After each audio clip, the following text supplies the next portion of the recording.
Wow, we got here just in the nick of time for serious rain. Holy moly. Listen to that thunder. No, leave it, leave it.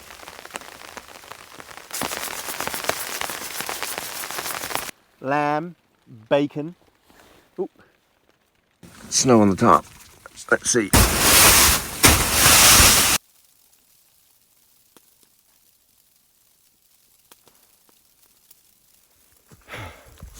Welcome back, everybody, to another camping with Tony and Bruno on AB Camping. Hey, Bruno. I'm up a mountain. We're going to 1,300 meters. It's cold. It started chucking with rain. I'm absolutely drenched. And the snow coming. And there's minus 18 wind chill coming. And we've still got a way to go. And I've been going over 2 hours. It's grim. Gonna get to camp. First thing I gotta do is get the tarp up. Then get some dry clothes on because hypothermia sets in really quickly. And then get the tent set up. Get some firewood. Get a fire cranking, put a coffee on. So I'll bring you back at camp.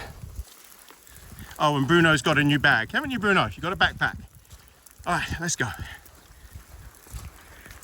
Oh, okay. We're at camp. That was brutal. That took 2 hours, 43 minutes. Oh, it's freezing cold. Wind is picking up. I'm absolutely soaked. And here's camp. Right, I've got to get my pack off and get the tarp set up ASAP and get a rain layer on because it's gonna freeze here really quickly. So bring you back on the big camera. First I've got to get my jacket on, but I'll bring you back on the big camera. I can barely talk, that's how cold I am. Oh. Okay, welcome back, everybody. Okay, first thing we've got to do is take Bruno's backpack off and give him his treat.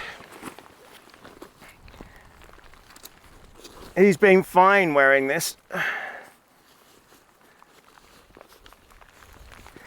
It's a lot better than the one that Bruce had. Okay, my fingers are getting cold now. Hang on, Bruno. Hold on. Wait.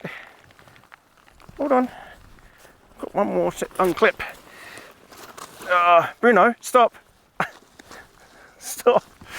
Come here. Hold on, Bruno. Hang on. Alright, so Bruno's carrying his treat in here. I think somewhere. Okay. Sit. Sit. Sit. Can you do sit pretty? Sit pretty? No, not really. Okay. It's too cold to mess around and wait. Okay. I've got a massive tarp. It's a 4 meter by 3 meter Dyneema tarp. It's brand new. From Dutch Wear Gear. Now, the weather is grim. I'm not wearing a top under here because my shirt is there and it's absolutely soaked. It's drenched. So there was no point keeping it on. Putting on a nice, dry, waterproof top is fine, and then get the tarp set up, get my shelter done, then I'll change into dry clothes. Okay. So I've got to set up a ridge line.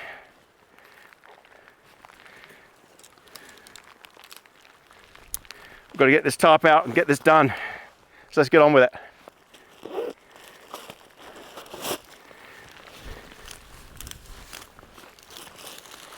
Now these conditions are really dangerous.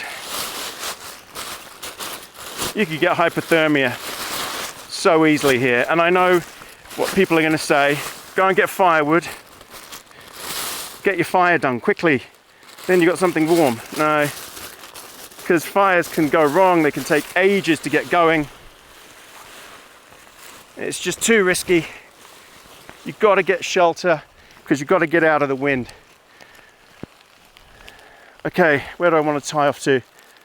Yeah, I think this one here.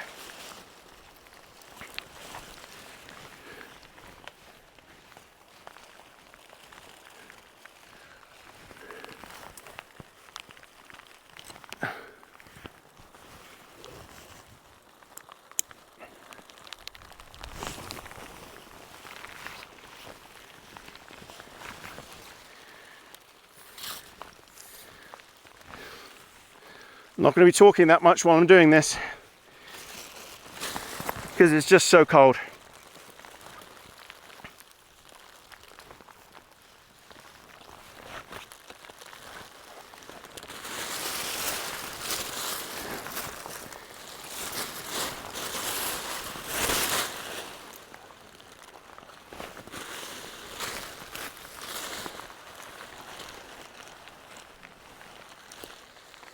And I sweated so much.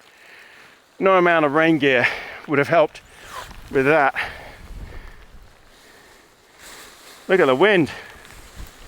Holy moly. Interesting to see what direction it's coming from though. It's sort of swirling.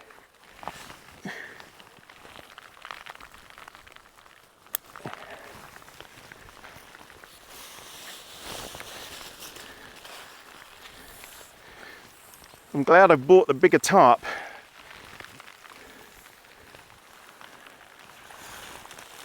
Okay, and you can see it's a huge tarp. Look at that, absolutely massive. I'm gonna have tons of room under here.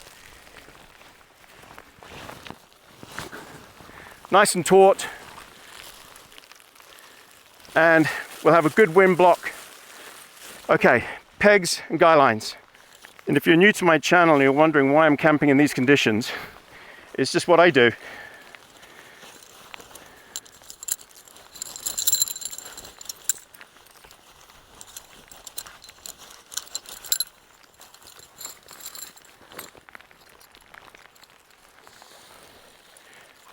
Whew, I tell you what, this will be good once this is set up.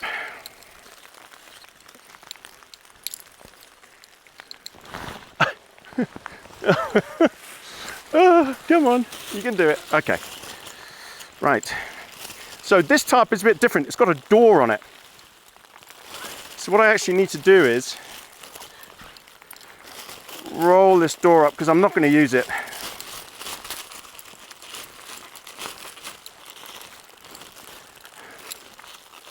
Okay, roll this up, clip it on. Fingers are getting cold, really cold. I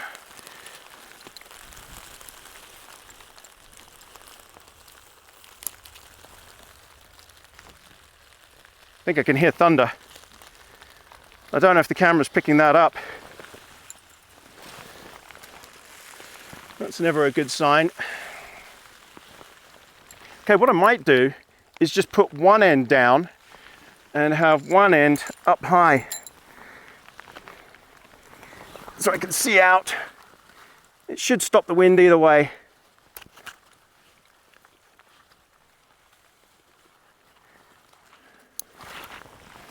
Let's try this.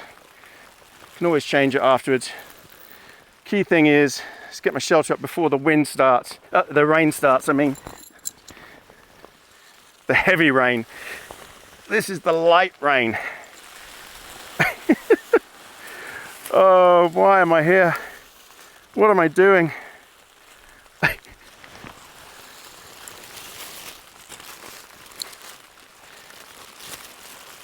Now later I might actually close the back door, but we'll see. Honestly, once you get the shelter up, once you get your tarp up, it's just a world of difference. Everything feels different.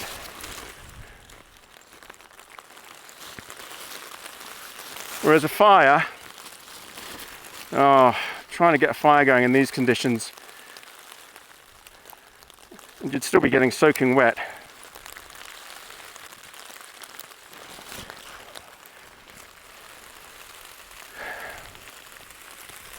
So I might put the back bit down here and let water drain off here. I might just tie this off rather than peg it down.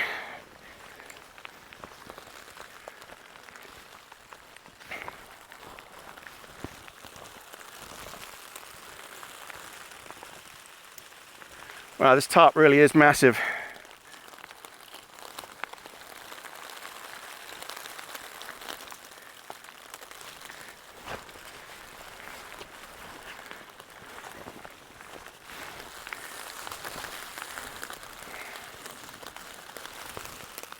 Now, Bruno is just running around having a bundle of fun. Oh, that's thunder. Wow, we got here just in the nick of time for serious rain. Holy moly. What just happened?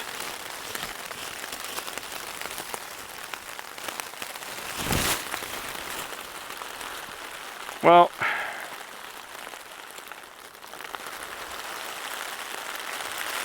all hell is breaking loose now. I might have to peg this down to the ground. In fact, I will. Come on, Bruno, it's okay. Right, so that's loosened off completely in that corner.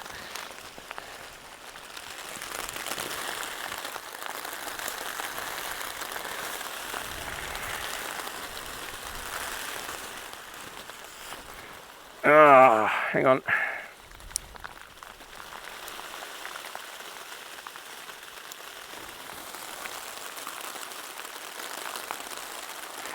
Oh, who wishes they were here with me right now?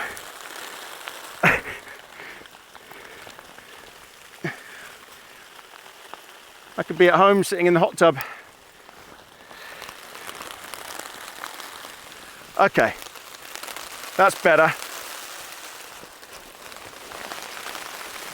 Oh, we're getting there. Just that corner to do. Okay.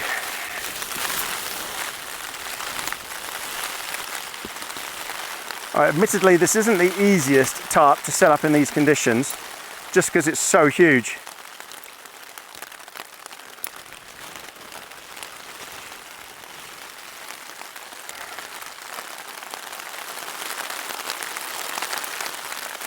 Right, I need to find somewhere to peg this down or tie it off to.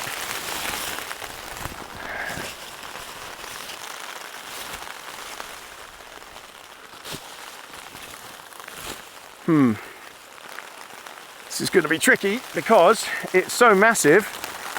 There's a whole lot of trees in the way. So I might just have to peg this down to the ground and use it as a wind block. Yep, that might be it. That's all I can do. That works as well. All right, I'm going to double peg it. We've got shelter. Oh man. Actually, it's completely out of the wind under here. If I could lift this side up a bit,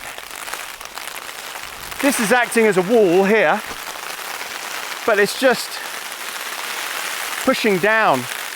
There's just swirls of wind. I'm having to shout because it's just crazily loud.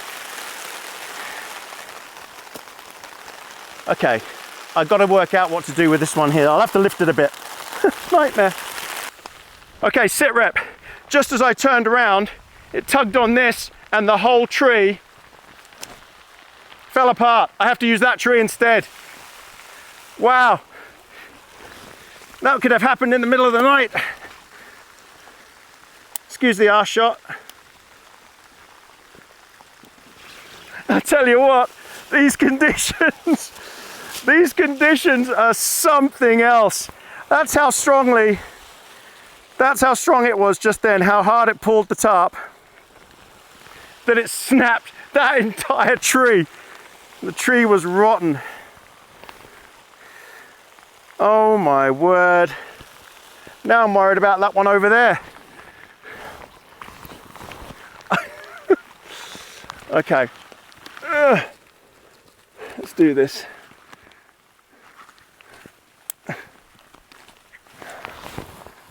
Right. Oh God, that was ridiculous. I did not see that coming at all.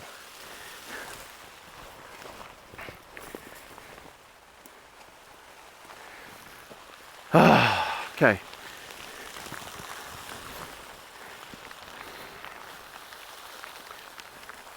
Right, so need to loosen this all off just so I can lift the tarp up a bit. Bruno is going absolutely berserk with the thunder.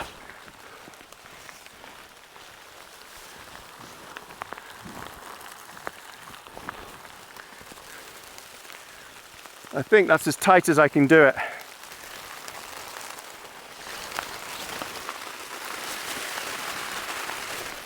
Thing is, it's such a massive tarp that it's creating such a sail effect.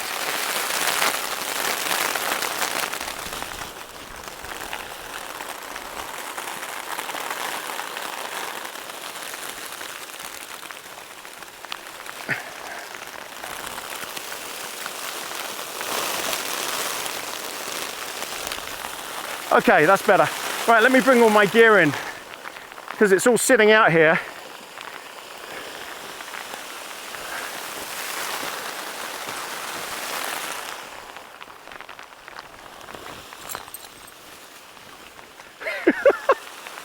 I've had some stressful setups before, but this one, holy moly. Wow. Right, I need to try and make this. Actually, this is working out just fine, but this will be no good in the snow. I'll have to do it down to the ground. But for now, it's okay. It's just so I can film. I really want to move that side out a bit. What I'll do is, I'll bring you back. I'm just going to try and move this out and I'll bring you back. Oh, right. I managed to sort that. Listen to that thunder. Holy moly. And every time it thunders, Bruno legs it and starts barking. Oh, if only I could get him to stay, but he won't. Come on, Bruno. Okay, so I've managed to secure it all. I'm hoping it holds. I don't know how strong the winds are that are coming, but I'm fairly confident of what I've tied off to. Come on. Hello. I think what I'm going to do is I'm actually going to get the tent set up because you just never know. So with me, I've got the Hilleberg Alac. It's a pretty strong, well, it's a very strong, technically a 3-season tent, but it's better than most 4-season tents. So it's the NIAC, sorry, the NIAC tent.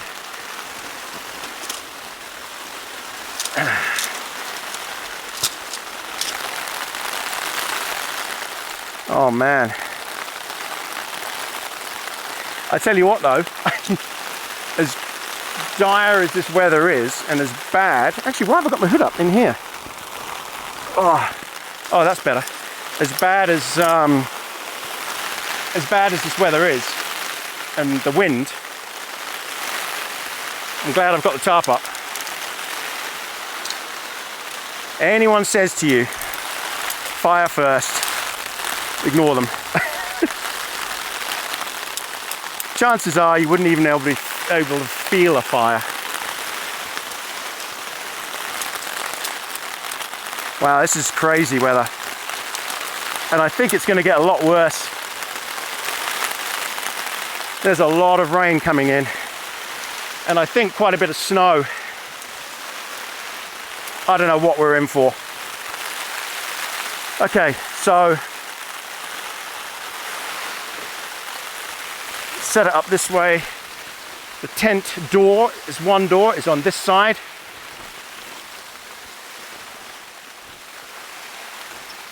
There we go, okay. So I've set up in conditions like this before. Hello, Bruno. And, you know, the number one thing to remember is don't panic. Don't panic. Panic doesn't help anybody, ever. All right, what I'm gonna have to do is, because the poles have to go in on the other end, I'm just gonna turn the tent around, put the poles in, and then turn it around again. Okay. So the beauty of the Hillberg tents are that you set them up, the inner is already attached to the outer. Yeah, what was I just saying? Oh yeah, don't panic. It's, even if you panic, you'll still be there after you finish panicking. Same situation. Think it through. What's the worst that can happen? Well, the worst that will happen is my tarp gets destroyed, blows away. So does my tent. I pack everything up and I walk back to the car, which will take half the time that it did. There you go. No need to panic. It's always a solution. Right. Okay, now I need to attach this in here. And this one. Look at the rain coming off the top.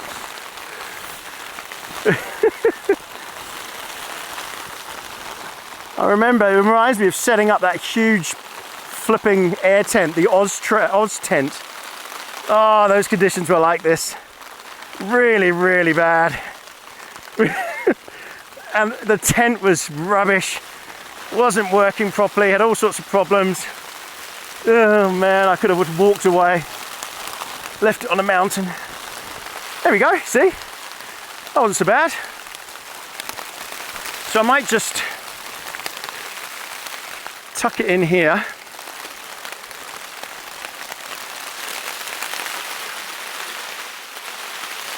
Yeah, that'll work. I can tuck it a bit further here. Right, and then peg it down. Oh. Oh man, I hope you can see me. I hope the camera isn't getting covered. I guess it is a bit. I'll have to give it a wipe when I get a dry towel out. Sorry, you'll just have to guess what's going on. Okay, so we peg it down.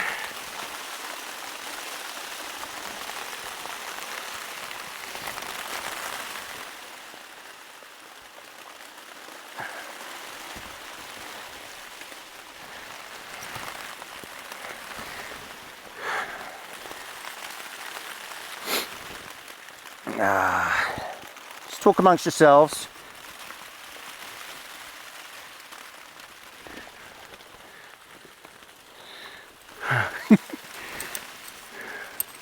I'm looking forward to my coffee. You know, I'm even thinking now, is it even safe to have a fire? Because with the gusts that are coming, I don't know. I mean, as long as I've got hot drink in me, I honestly don't care about the fire. All right. We're good. We're dry. We're good. And I can even peg one side open. So I could just do this, because if any rain comes in, it's going to come in on that side. But to be honest, the rain's not coming in at all. And if I lower this tarp even more, definitely then the rain isn't coming in. So I'll leave the pegs out. I'll leave them there just in case. But I don't think we'll need them.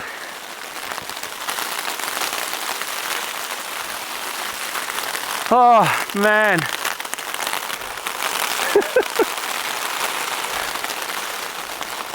Wow, the floor is saturated.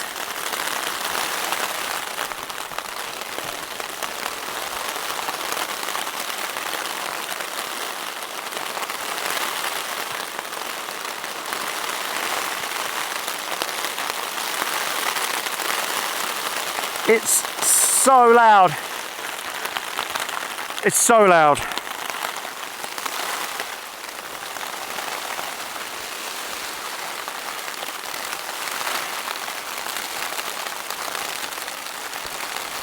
All right. Now I'm dry. I'm not cold now. Not as cold. This is all looking pretty good. Right, let's get the chair and everything out.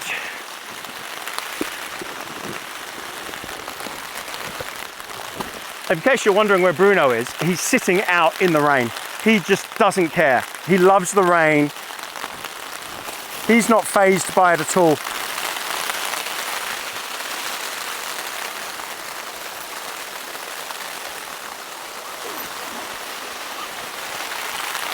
Oh, I need my chair. Right, I've got all my electrical and camera gear and cooking gear.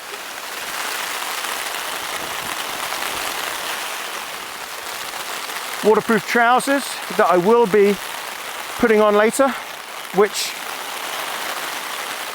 are dry. Thank God, everything in here is dry, pretty much. Yep. And then in a dry bag, in my dry bag, which is a bit damp. Look at that.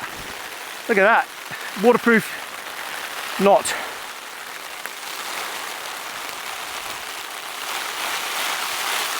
So luckily this is waterproof. Got all my dry gear, my beanie and everything, my gloves, towel.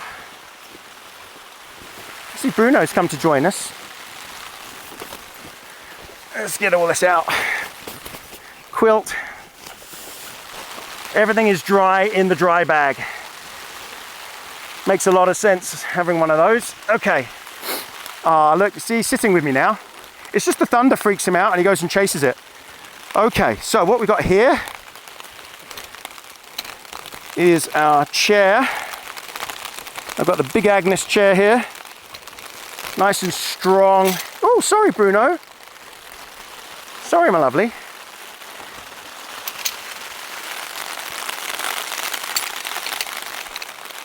Are you having fun?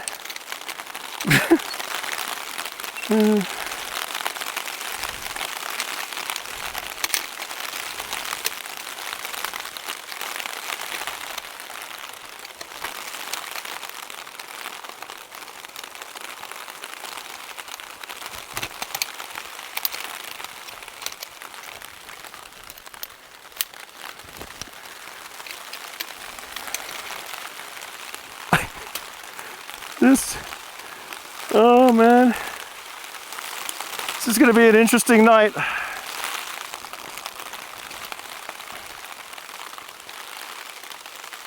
The thought of going out there now and looking for firewood and just getting wet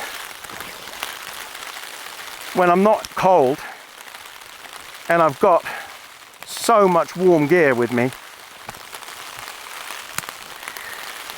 So these little rubber things are to stop the chair sinking into the ground. Chair buddies.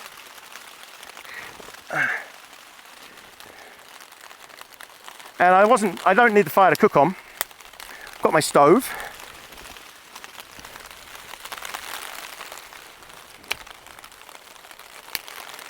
Okay. Is that it? Yep. Turn that one around. Okay. Right, now they're meant to stop the chair sinking into the ground.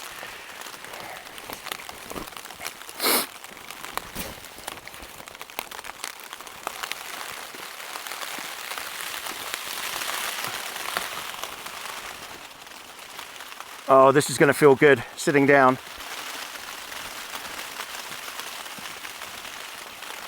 But I think I do need to bring the camera in and dry it first. Okay.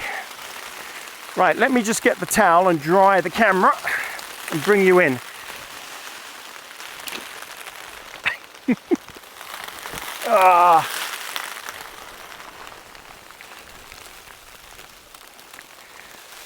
Oh,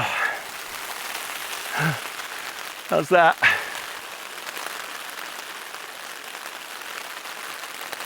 Is that better?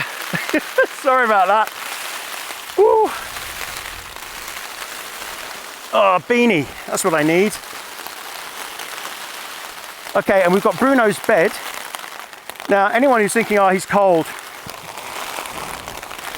No, Bruno, he's not feeling this at all.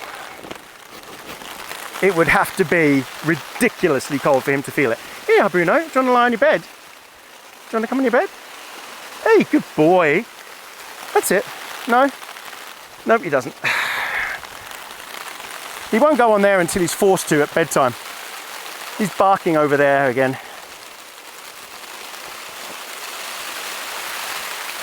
Oh man, we're down. I don't know what I'm doing. I'm all over the place. All right, let me get settled and I'll bring you back. Wow.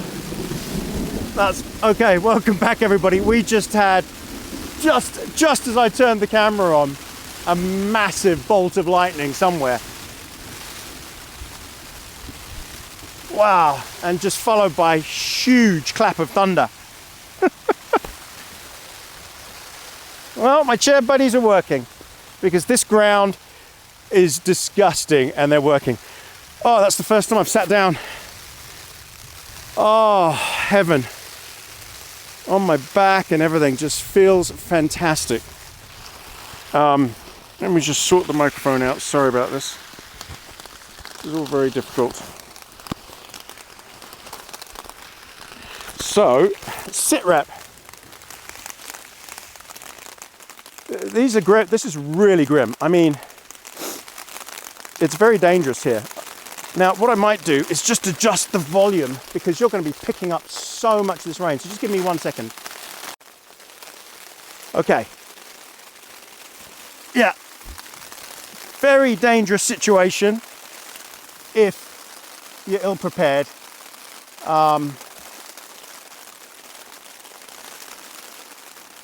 I can't keep Bruno in focus. He just won't stay here long enough. I can see him. He's right here. Bruno, do you want to come and say hello? Hey, you're going to come and say hello? Where's your treat? Have you eaten that already? You have. Okay, so when he bolts off like that, it's because he thinks he's heard the lightning and he's gone to chase it. And he's barking. You just can't pick it up. The noise of the rain is incredible. So I have lifted this up here, as you can see. And this side is completely acting as a windbreak. So this is a custom order from Dutch Wear Gear. It's a bigger tarp than they usually do. It's got these doors on the end, which I'm not going to use for this trip. But it's huge. It's 4 meters, it's 12 foot. It's a big tarp. Let's get a coffee on and cheer ourselves up a bit. Although I'm always the optimist. Well, at least we won't be short of water. Now, I need more than just a coffee. I need a mocha. Hey Bruno, I can see you there. Just over here. He is just there. Trust me.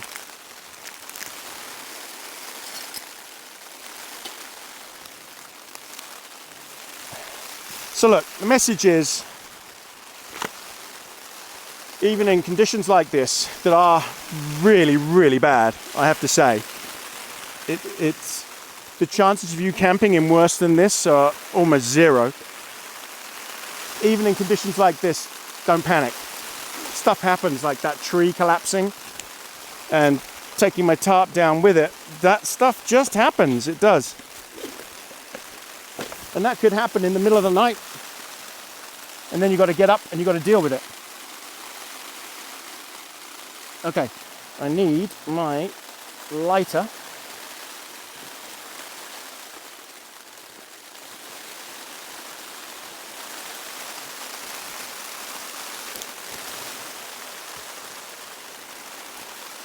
So I keep matches, lighter, everything in my waterproof ouch pouch, my medical kit. And I always have multiple lighters in here.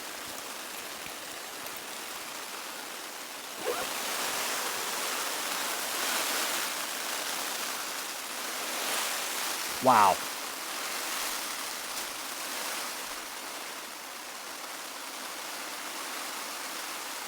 Wow. And we're not so bad. I know we're on a ridge line, but this is still quite secluded. It's quite protected in a way.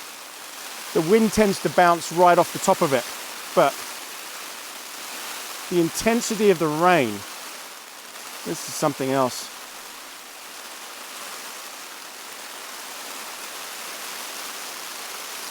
Can you see him lying there? Yeah? That's what he does. Now, border collies do this. It's just their trait. It's their nature. Like when they're herding sheep or they're working with the farmer. Oh my God. This is just insanely loud. But this is what they'll do. They lie out in this. They live for this sort of conditions, this sort of weather. They're absolutely bonkers. Bruce used to do the exact same thing. The dog that I had before, Bruno. He would lie out in conditions like this, even at home. We would have to drag him in. They just have a great time. They just love it. It feels natural to them. And it's not because it's noisy under the tarp. They do this at home as well. It's nothing to do with that. It is just in their nature. Someone's not going to listen to me and someone's still going to comment, but I'm sorry, it just is what it is. This is what border collies are like. And I could dry him off 1,000,000 times. It won't make any difference. He'll still want to lie out there in the rain. They have a sort of a waterproof coat.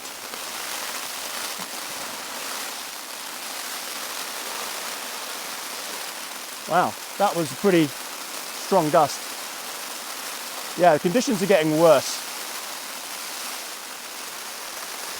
But let's get our coffee on.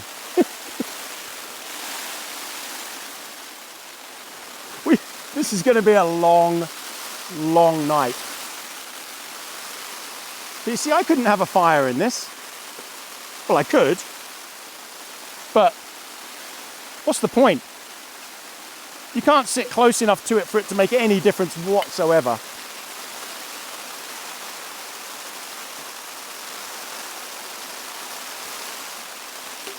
So, and you can't have the fire under the tarp. It's too dangerous. Imagine if you caught light to your tent, your tarp. Your shelter is everything. Your shelter is more important than having a fire.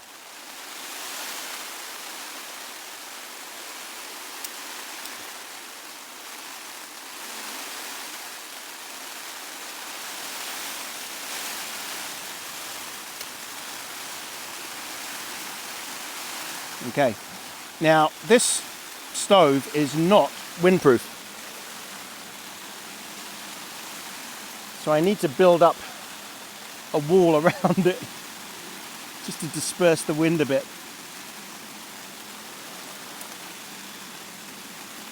That'll do it.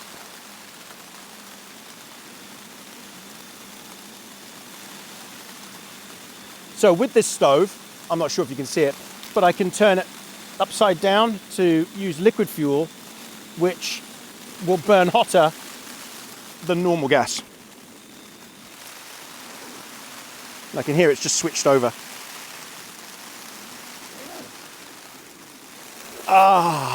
And breathe. There he goes. Thunder. I've just realized my fingers are cold. So what I've done is I've got now a merino base layer on. I've got 2 down jackets on.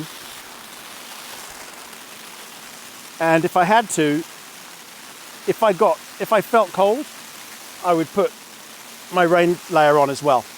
Because as you see, I've got my rain pants on. It's just because that adds just this another layer of windbreak, insulation, traps air, that sort of thing. If I got really cold, I'd bring my sleeping bag out and bundle it up and sit with it on top of me. Hello. It's just thunder. Now, if I put your bed out, will you lie on it? There is a river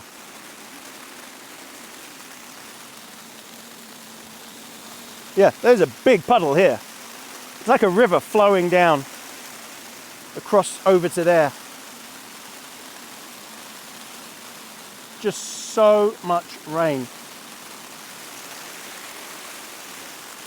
But the good news is the chair is working perfectly. And he's under the tarp now for just a bit. We'll see how long he stays there.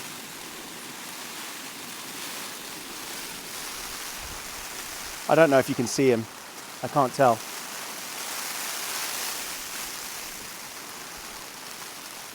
Now you'll notice I haven't guyed out the tent.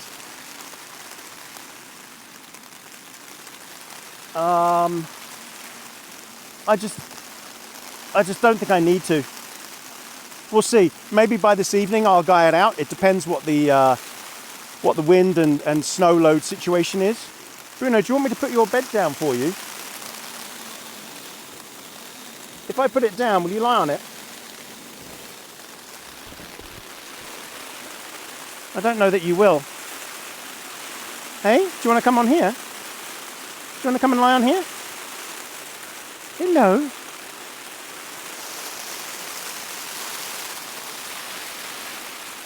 Hello, my lovely. So he's used to this. He's been in these conditions. He's seen it. And he's seen it at home as well. Oh, he's so warm. When you stick your fingers under his fur, he's piping hot. Because he's all excited. I'll tell you something else. The heat from this little fire is filling this whole thing up with warm air. It feels amazing.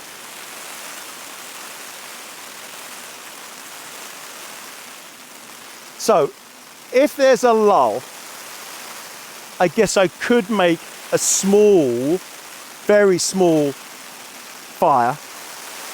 But again, the tarp is right here. Whoa.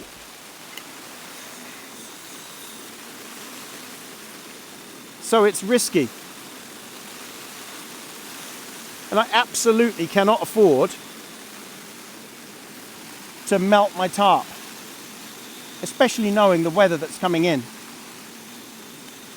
So we're going to have a mocha.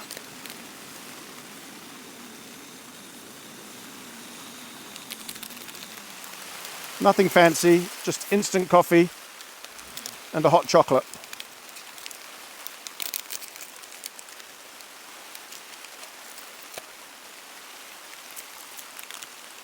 And I will feel human again.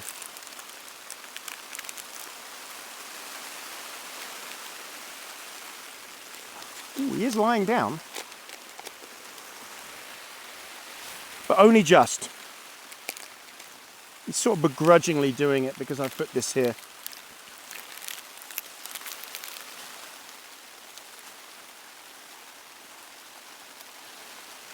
Okay.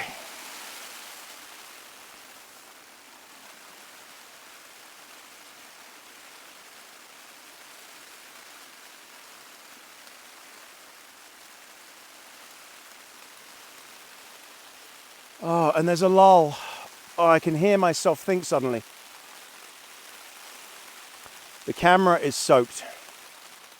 I can see drip marks coming off the screen. You know what? The worst bit is that tonight this is all going to freeze. And it's all going to be covered in snow.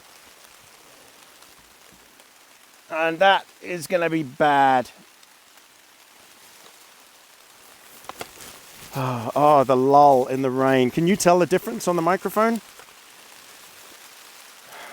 It's not going to last for long. But enjoy it.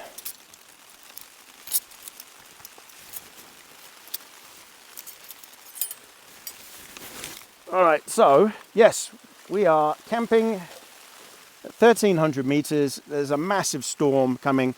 It's already here, really. Temperature is plummeting fast. The name of the game is not just to survive, but to enjoy it, have some decent food, have something good to drink, and a nice cigar. And watch the snow later. I think the snow's coming in late. It's just going to be tons and tons of rain. I tell you what, that walk up was horrendous. It took what seemed like forever. Cheers, everybody. Thanks for coming.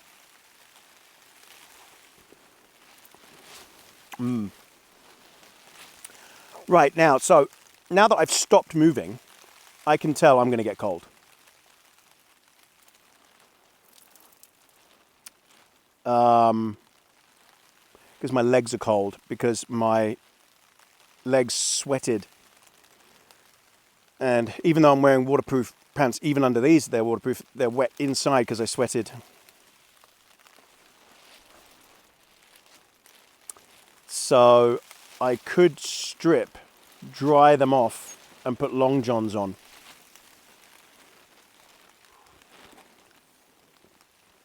Which is probably not a bad idea, because I don't want to get cold.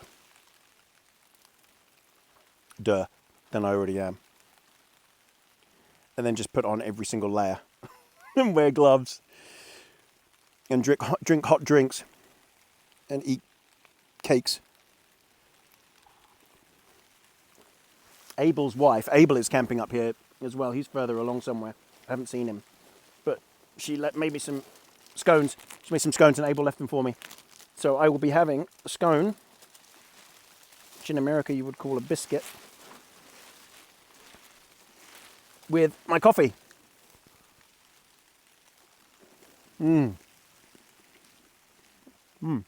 Date scone and a mocha. Okay. I'm going to sit here. I'm just going to relax a bit. Have all this. I'll then change my clothes. Well, I'll dry the inside of my waterproof pants, because it's easy. You just wipe them off and they're dry. And then I'll put my long johns on. And then put this all back on again. Oh, joy.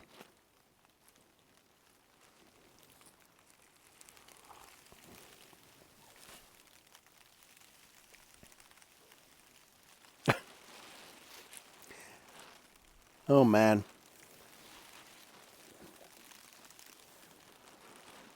All right. I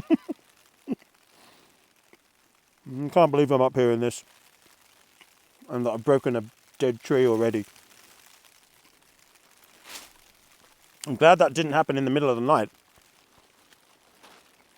We would have had another collapsed tarp situation like we did last time. All right, everyone, I'll bring you back.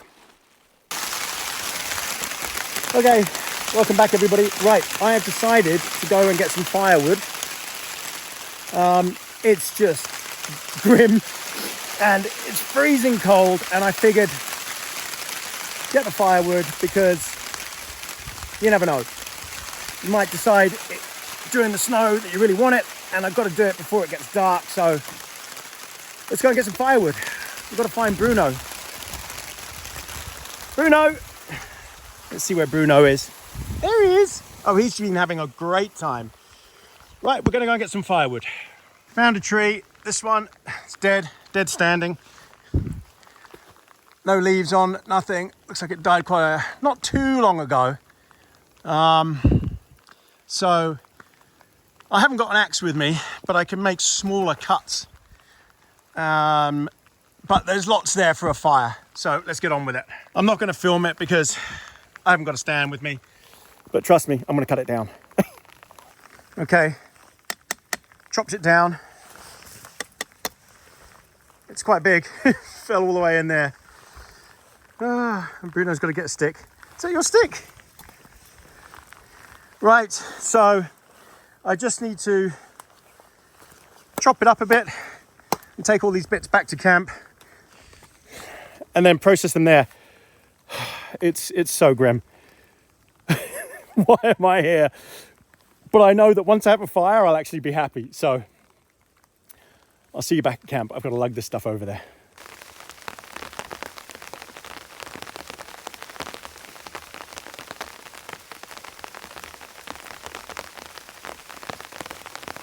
no. Leave it, leave it.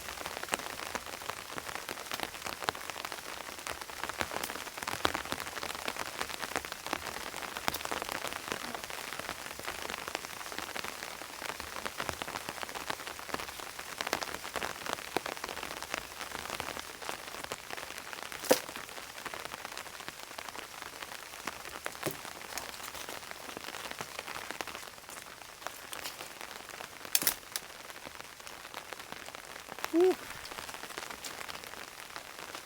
So that's one. I'm going to go get a load more and I'll bring you back when I'm cutting it up. Okay. This tarp is so loud. This Dyneema, it's just so loud. Right, I've got and chopped another tree as well. This should keep me going with a pretty nice fire. The only question is, where am I going to have a fire? Can't have it under the tarp. It's probably going to have to be directly in front, which means smoke, whatever. So I've got to process this up, break off or cut off all the smaller pieces. These will be used at the beginning of the fire.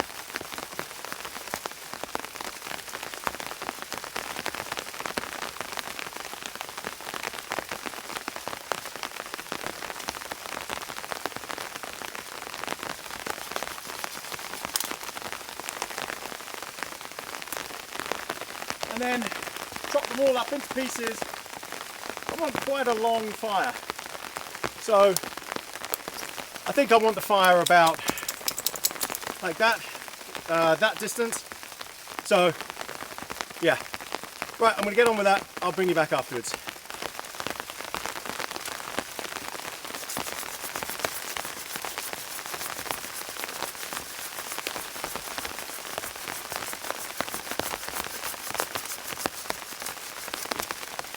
Oh,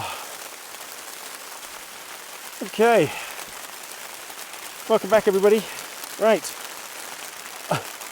I have cut up. So first thing I've done is I've lifted the tarp up. So now I can stand up fully under here. I've got tons of room, nice and open, but still got my wind block all the way along the side here. You can now see out the back, but the wind seems to have died down.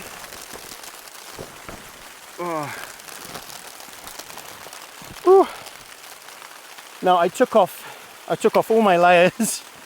All I've got under here is my base layer, because, well, you know what they say, firewood heats you 3 times. Finding it, hello puppy, finding it, cutting it up and lighting it. So I've got a massive pile of tinder and kindling here. Hello my lovely. It's because I've started talking to the camera. You won't come up to me otherwise unless it's time for food. Yeah, so I'm quite soaking wet now, but this Hunter's Element gear that I've got, state of the art. This halo jacket and these obsidian trousers, I'm dry inside, I'm warm, but I will get cold quickly. I just want to sit, I might have another coffee, and then we'll think about what time to light the fire. It's, oh, dripping everywhere here, look. This is why you take your puffer jacket off. Just the felt bit in the end here is dripping.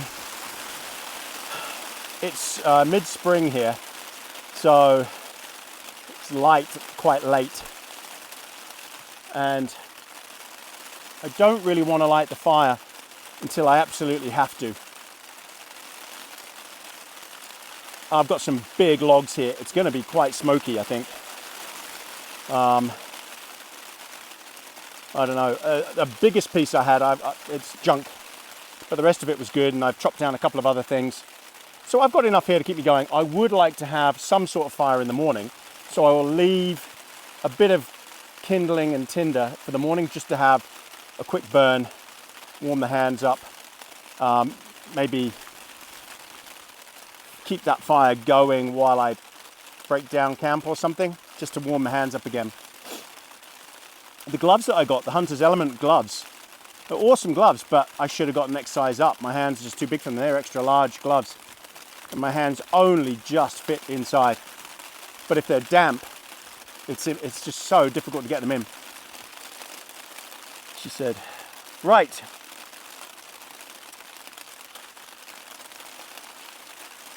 It's time for a coffee. So let's do that. And is it nice being able to see out the back of the tent now? I know I'm going to get cold quickly. I gave Bruno some of I had some lunch. And Bruno had a little bit of it. That's why he's hassling me now. But I just thought, why not? He's had a long walk up. Ah, ha ha ha. I feel better already. You know why I feel better? Because I'm going to have a fire. Even the thought of having a fire makes me feel better. Isn't that funny? Now, I've been collecting water off the tarp. It's a Dyneema tarp, so it's safe to do that. Mind out, Bruno. Come on, out of there. I've got to light this. Come on, away. Go away. Bruno, away. Away. Because, oh, Bruno. It's a nightmare. Hang on. Okay. Bruno, come round. Come on. Come round. Here. Come round. Go on. Go round. Good boy. He's so clever. Here. He won't lie on it. Are you going to lie down? He's like, no, I'm going to play. You're going to be boring. I'm going to play. Right. Let's light this thing. I'm starting to like this stove. I don't know why. It's the Optimus Vega, I think it's called. I'm actually starting to like it. I didn't like it at first because it's a bit finicky. But once you get used to it, not bad. Right, now one downside to a Dyneema tarp, what am I doing? Is when it rains, oh my God, it's noisy. It's so much noisier than a nylon tarp, a sill nylon tarp. Yeah, he's smelling his bag because you can smell there's another TREAT in there. You've probably seen this over the years. I've had this a couple of years now. This is a waterproof, water resistant day pack, mini emergency pack. Bruno, back. Emergency pack. I always carry one with me because you never know when you just want to go for a walk and carry just a couple of items.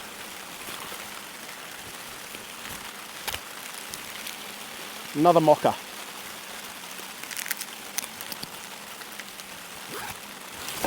Yeah, so I always carry that with me. It's just great for keeping all my gear in and keeping it, bone dry, especially when it's as grim as this.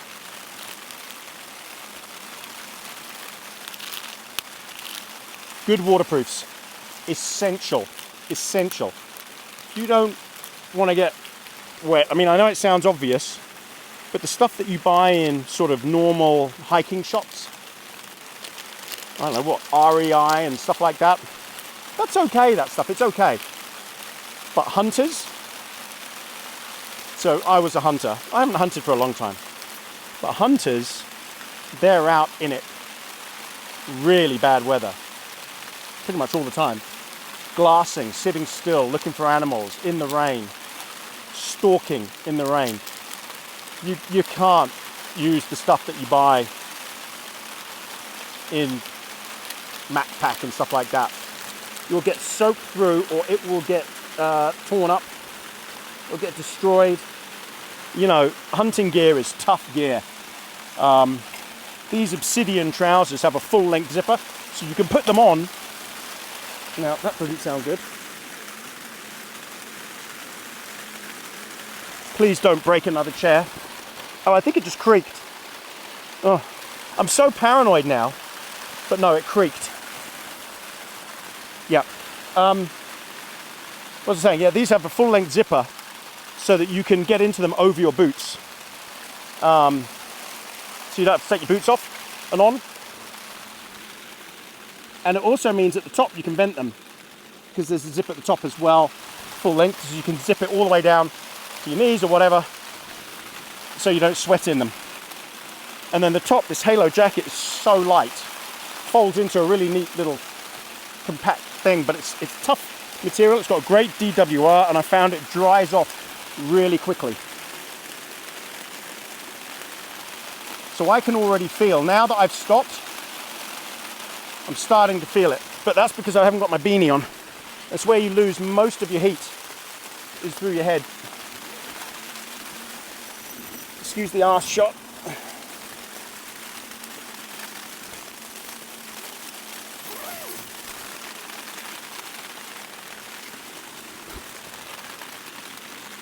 Who saw the one in the snow where my Helinox chair broke when I got up off of it? Oh, man, that was a nightmare. That almost ruined my entire camping trip.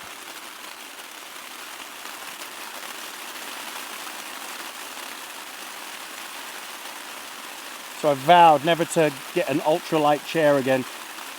I'll just suck it up, carry the weight. I think my pack weight was 21 kilos. So what is that? 45 pounds, roughly? Not too bad. But coming vertical up the hill, you're just sweating so much.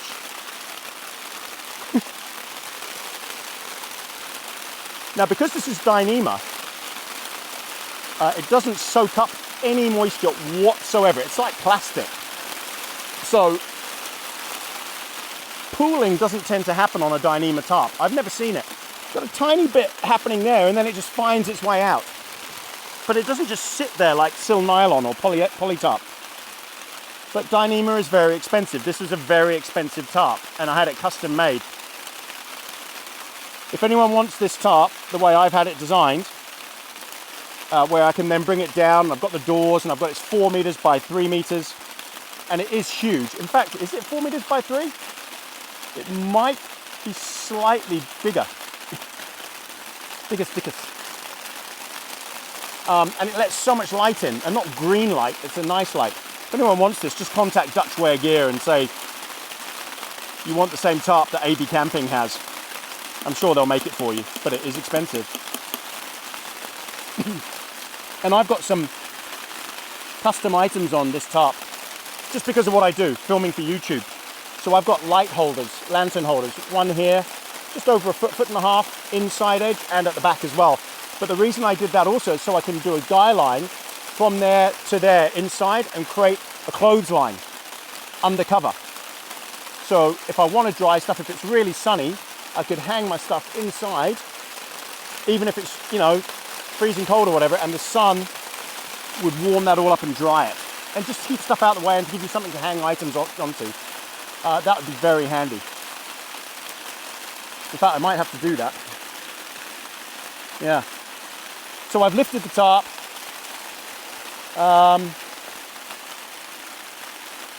And I think I left a spare guy line over there. I don't know what I'm doing. I don't know what I've done. I think I have. I've got to go and get that. Right, what I'll do is I'm going to have this coffee and I'll bring you back later when we're lighting the fire, because it is still quite early. It's 4:30. I reckon I'll light it about 6 o'clock. So I'll bring you back then. Right, welcome back everybody. Okay, it's cold. Hey look, I've set up my washing line, my drying line here. So I've got my towel, hat, my coat, my shirt. That's why I've got these, that's why I've done it the way I have with the two tabs within the tarp, well within, so no water gets on them. I think it's awesome setup. I could go all the way to the end, but I haven't got a guy line long enough to do that. So this was perfect. I knew it would fit with my standard guy lines. It's just handy to have. You can hang a light up there, all sorts. You could put a fan up and blow air down at you if you've got the fire going, and you will blow the smoke away or whatever. Not that I brought a fan with me. Hey Bruno, you can't see him. He's just hovering. So he has made a little nest. He's come to me because I'm talking, but he's made a little nest under the trees here. I'm just lying there asleep, curled up, and he's steaming. He's so warm. but I'm not warm. Temperature has plummeted, and I've just looked at the forecast, and it looks grim. So what we're going to do is we're going to light the fire, which means going out into the rain. So I've got to put my rain jacket on, which is not going to be fun because it's soaked. But what I'll do is, let me put my phone away here. What I'll probably do is just give the bottom of it a wipe with the towel, yeah. Just so it doesn't get my down jacket wet. The towel is the most handy thing you can bring. Honestly, it's just a microfiber towel like this that is highly absorbent. And then when you've got a decent bit of wet weather gear like this, you just wipe it and it dries the whole thing. Go for really good quality, really good DWR coating. All right. And I'm hoping I can get the fire close enough that I can get a lot of heat up here without a lot of smoke at the same time. Right, so let me just put the microphone in here. Hold on.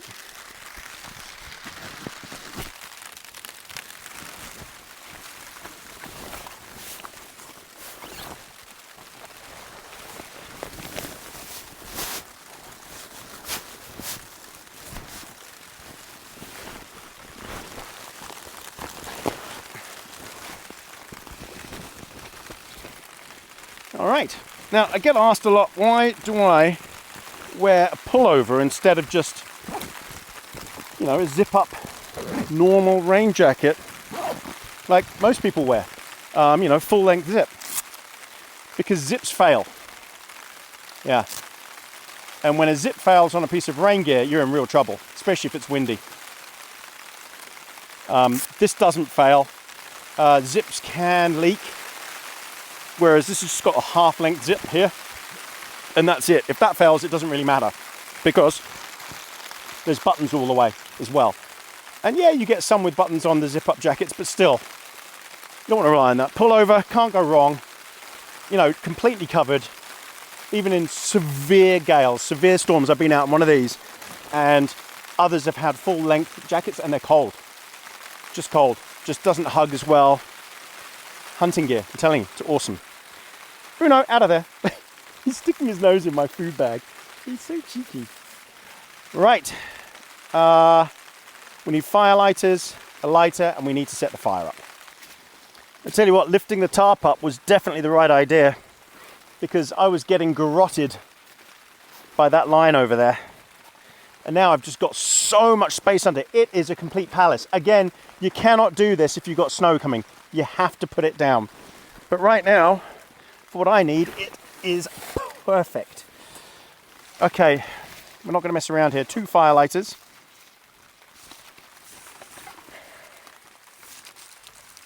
Should be enough. I think I've got 6. I think, actually I might have 8, but you never know when you might need them. You never know, you might have to do another night. So, Bruno's bed, I'm going to have to dry that off when I go out here. Right, we want the fire as close as possible without being, where do I want it? Okay, I think I want it just here, where this log is inconveniently put. Did not think that through. People have mentioned doing an upside down fire. You can't do an upside down fire without splitting the logs. Doesn't work. Because you've got to have the flat bases and it's got to be bone dry. So yeah, upside down fires are great, pyramid fires. I've done them in the past, but you just can't do it like that here. Actually, I don't need that. I'm wearing waterproof clothes. I won't build a base of logs. I'm just going to chuck a whole load of kindling and tinder down here. About there is good. Put a couple of firelighters on top of that. Light those.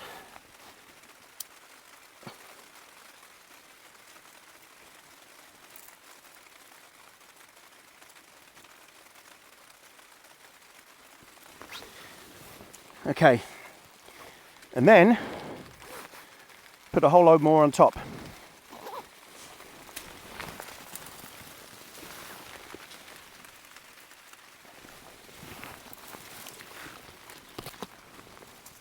So the wood is wet, rain wet, but dry inside. I'm hoping that's enough. I mean, these are tricky conditions to light a fire, obviously. Without quite a lot of experience, most people wouldn't be able to get a fire lit first time. It would be pretty tough.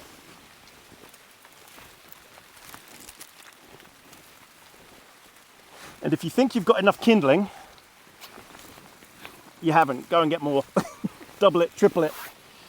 You need so much because you got to get this thing roaring red hot before you can put bigger stuff on. And especially if it's wet and like these conditions where it's raining, it's constantly getting bombarded.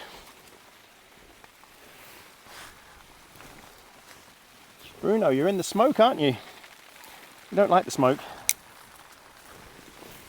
Okay, that should be good. Right, let's get some bigger pieces on just to stop the rain from messing it up.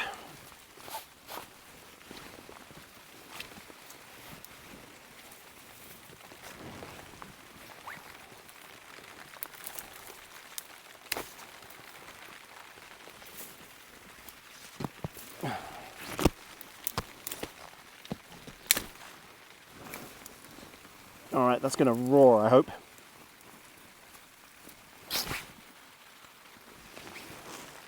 Okay, and then what we'll do is smother it with some bigger pieces. I just don't want the rain getting to it while it's trying to do its thing.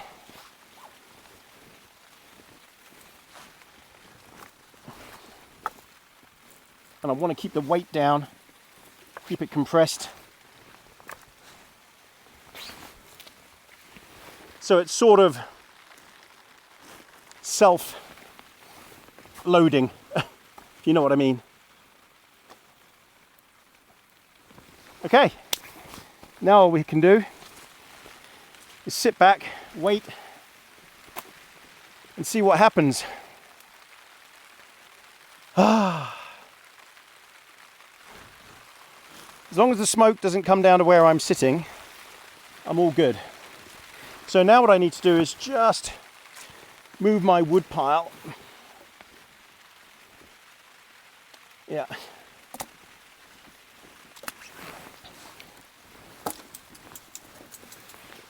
I've got some really big pieces here as well, long pieces to make a massive long fire.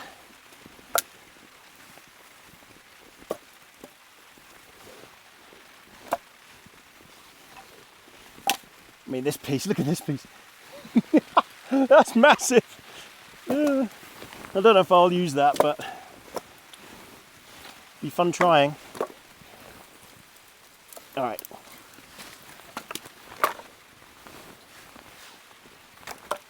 Okay. I'll keep my kindling there.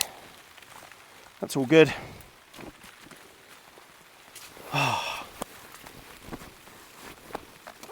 See how handy my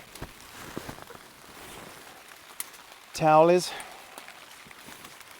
Oh. Okay, so now we just wait. Just adjust the microphone, sorry.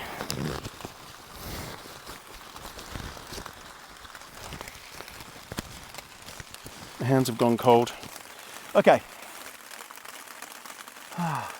And I'm completely undercover here. That's the beauty of such a massive tarp, is I've got a lot of room to play with. Do you want to lie on your bed? Or your nest? It's taken, which is good. I think it's going to roar. I think this is going to be an awesome fire. In these conditions as well. Holy moly. Now I might bend these.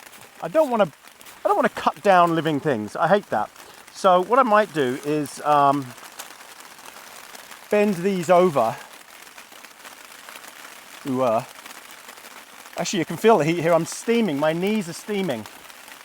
I might bend these over just to keep them out the way of the heat.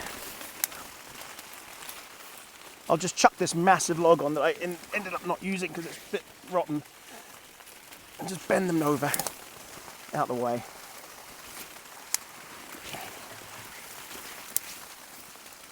That's better. Right.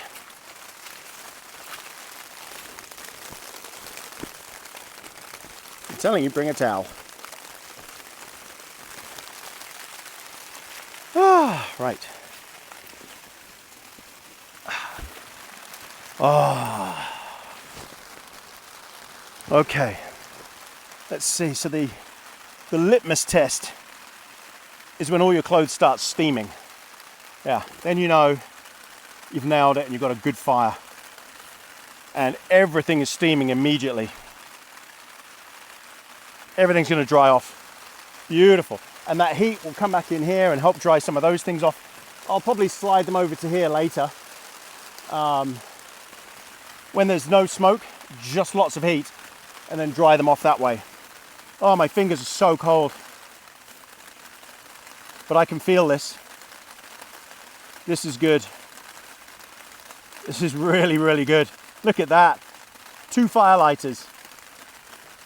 And look at it roaring. And it is just on the other side of the tarp. Hello, my lovely. He still gets confused when I talk to the camera. He's still not sure if I'm talking to him or not.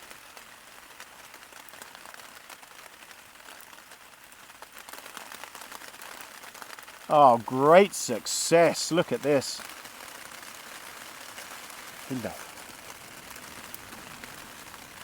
Oh, and then the wind kicks up and it just powers it even hotter. Thank you for my kiss. Hey, my lovely. It's almost his dinner time, but we're going to eat together. So he's going to have it late today. But that's okay, he's had treats. But his body clock is telling him it's that time. He comes to us a couple of minutes before 5 o'clock each time. But it's past that now. And he tells us, hey, you've forgotten to give me my dinner.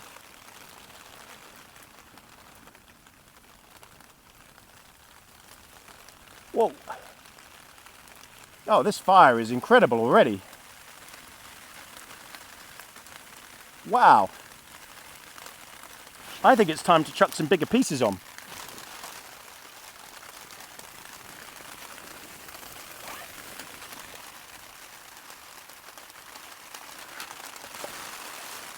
I mean, obviously it's immediately going to smoke because of the moss and stuff.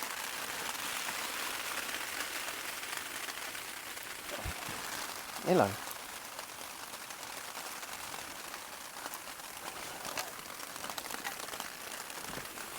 But it's just going to keep the rain off.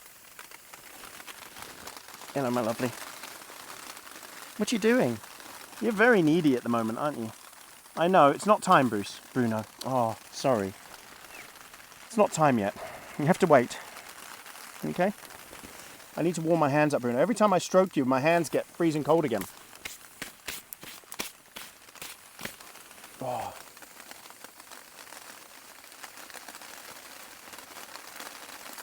Right, so everybody, I'm going to let this get roaring.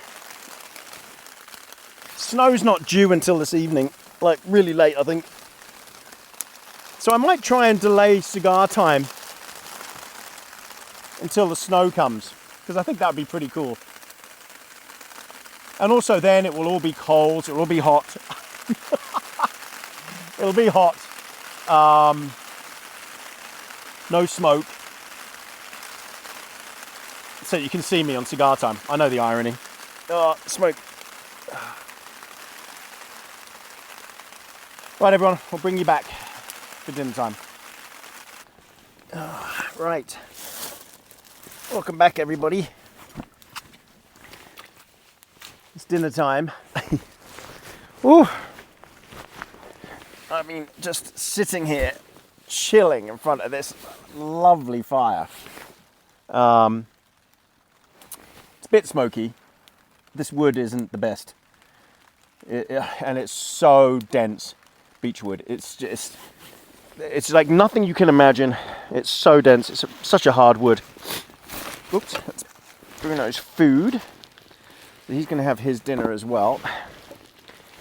So what do I need? So I'm wondering if I can cook on this. Let's give it a go and see. I'm not overly confident, but I've laid it out so that I think, I don't know if that's going to fall. We'll give it a go and we'll see. Okay, so what have we got? Well, let's do Bruno's first.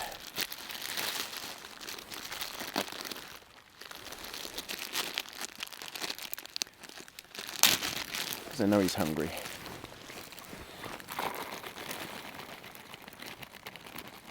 Yum. Right, there you go, Bruno. Go on. Yep, go on. You can have it. Go on then. Good boy. He was waiting for me. Okay, so pan's on. Right, let's get a piece of butter on and some onions in there. So a nice piece of butter. Let's see if that heat has gone into the pan or not. Looks like it has. If so, great success.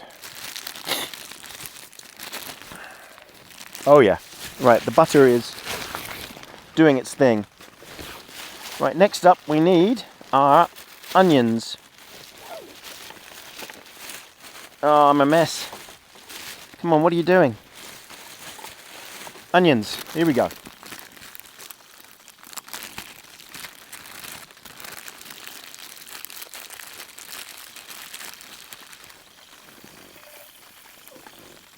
You see, it's not completely steady.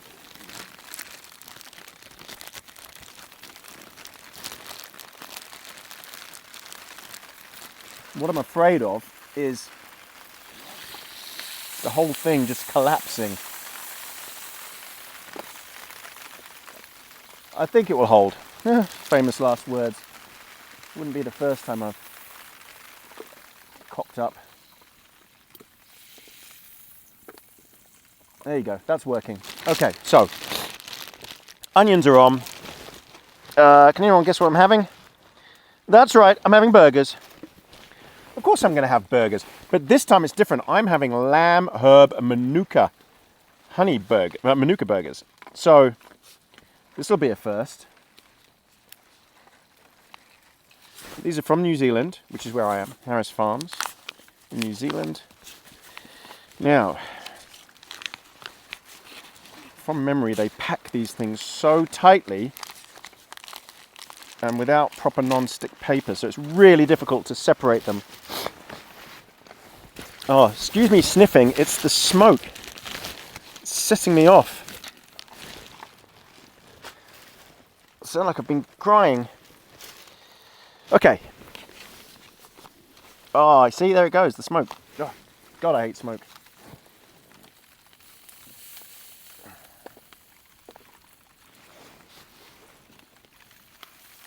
And I can't really sit any closer to the fire because it's so flipping hot. I don't want to melt the chair or my jacket or trousers or anything. Oh, can I get that out? That one is going to have to go in the fire because it's now covered in everything. Can't leave any onion lying around just in case Bruno eats it. Right, these onions should take no time. Ah, ha, ha, ha. And I've got this tree right in front of me. This little shrub. But as I say, I don't like chopping down live shrubs, trees and everything just for a YouTube video or camp. It would have to be a pretty good reason to do it. Like if the tarp was being blocked or something, or it would cut the tarp. But I'd rather not do it. Okay, so we're going to do the onions.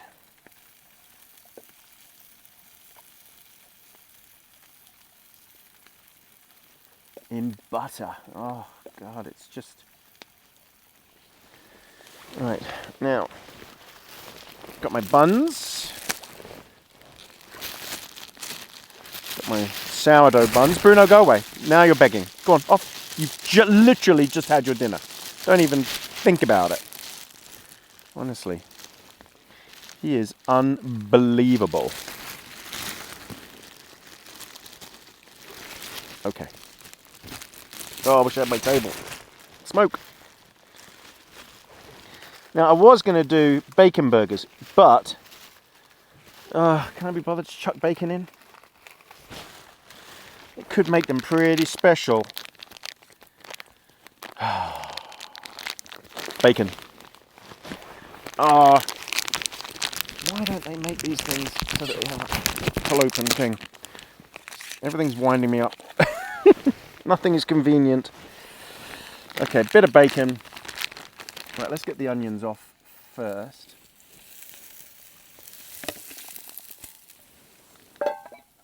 Okay. Oh, they smell superb.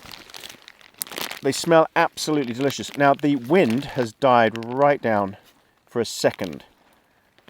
It will only be a second.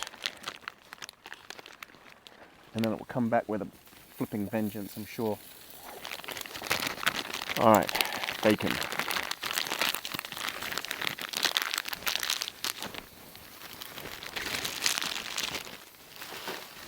Oh my God, I'm so excited.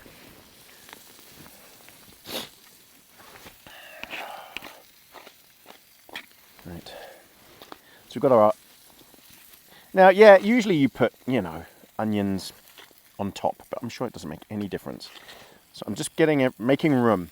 This is difficult when you don't have all of your kitchen appliances.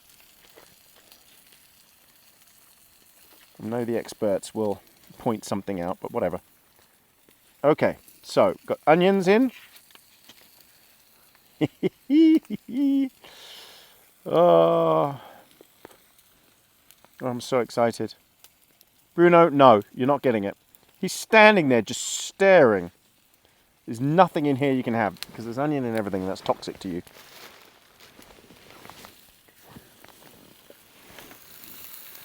Okay, the good thing is this pan handle isn't getting too hot.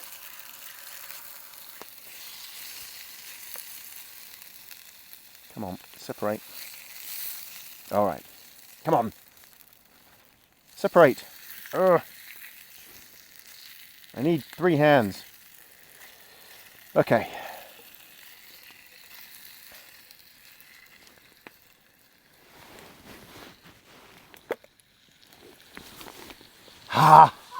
I'm so excited.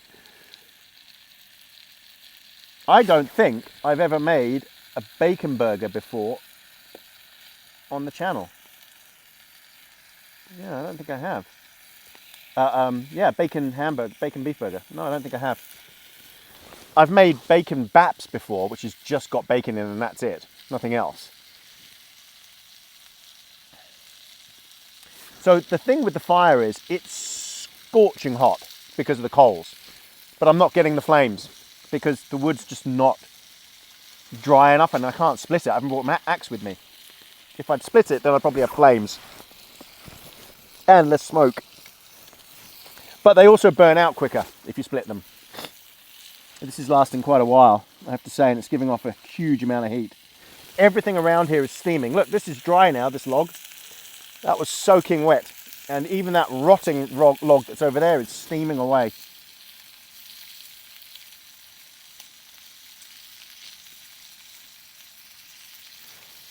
I'm so looking forward to this.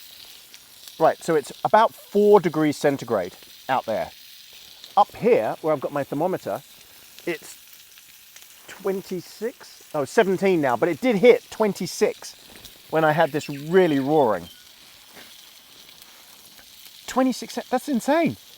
So everything was drying out really nicely.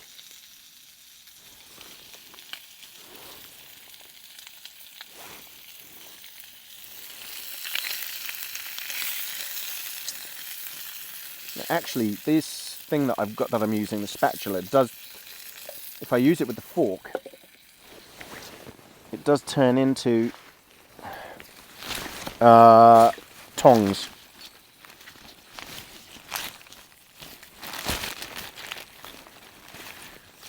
There it is. So I think you... There you go. Tongs.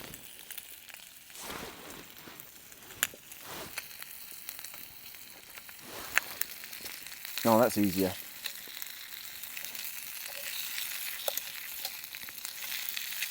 The smells. They must be driving him crazy. He's behind the camera. You're just not going to see him.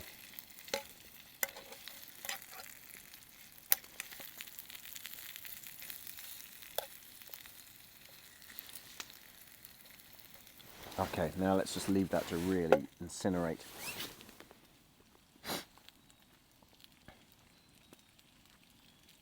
It is nice cooking on the fire.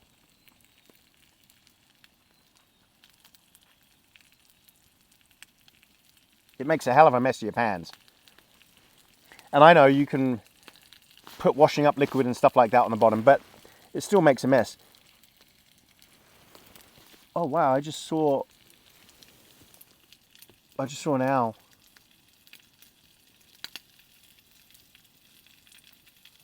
Awesome. I wonder if he's going to come in. They're pretty curious, the owls here. Moorporks, they're called. They're so noisy. All night. Woo-hoo! Oh. But they're so cute.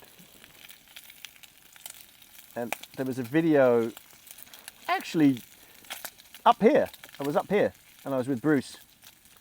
And an owl was just standing right above Bruce, just staring at him. And Bruce hadn't seen him. I had that on video. It was very sweet. And I think it was because Bruce was wearing his light. And the owl was just like, what? What is that? And the owl didn't mind me at all. And now he's creeping forward. And he is now in front of the camera, just in front of the tripod. Right, I've still got to put the burgers on, so maybe I'll try and squeeze those in now. If I can make some room. Just don't knock everything over, Tony. Please don't do it. Oh, these burgers are a nightmare to separate. Oh, God, it drives me crazy because they're delicious burgers, but they're just prepped so bizarrely. It's like the cheapest possible way they could do it.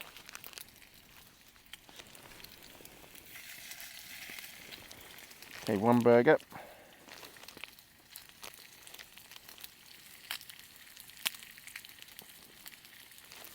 It's the paper they use. It's just awful.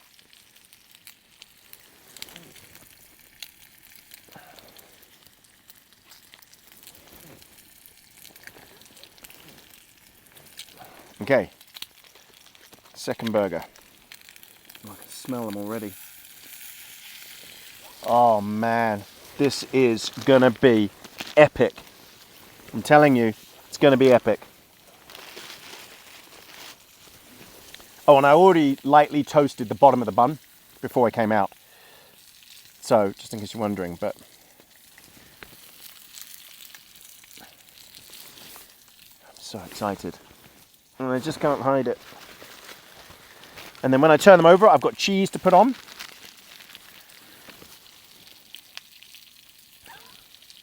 This is the life. This is camping. So in these conditions, it's freezing cold. You saw what it was like setting up. It was horrendous. It has chucked down. We've had what, 70 mil since we've been here? 70 millimeters, 7 centimeters. That's a lot. What is that? 3 inches? 2 inches, I think that is, in a very short space of time. And setting up camp in that was a nightmare. All of it was a nightmare. It really was. But I've got to say, now it feels fantastic. Having the fire, I'm so glad I did that.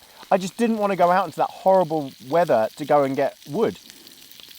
find trees, chop it up, blah, blah, blah, blah, blah. But I did. And I feel a lot better for it.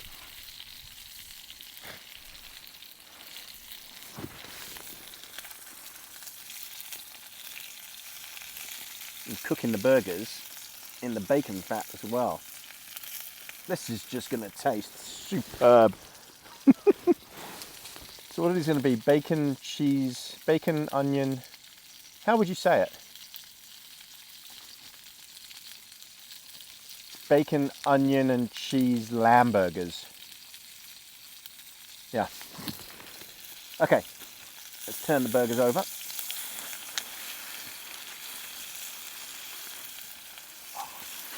Come on. Yes. Okay, now I will put the cheese on. Do I want 2 on each? It's a bit greedy, isn't it? So let's do it. Let's go full gluttony here. Because I don't care. I don't care. I'm on top of a mountain. I burnt 1,000 calories coming up here.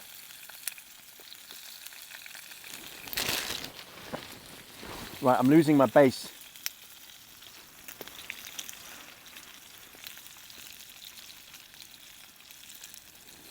Okay.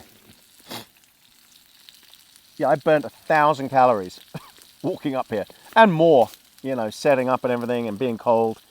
That burns calories. But I am excited now to have my burgers. Okay, so the only downside, as I said, about this tarp is it's so noisy. It sounds like a shopping bag. It really does. And when it rains, it's just insanely loud. But hey, look, the rain has stopped. I think this is the first time the rain has actually completely stopped. And they said the forecast was snow from about 7 p.m. Well, it's just turning 7 p.m. now. It'll be interesting to see. I can tell the temperature has really dropped. I've got to move this thermometer away from here, put it somewhere else.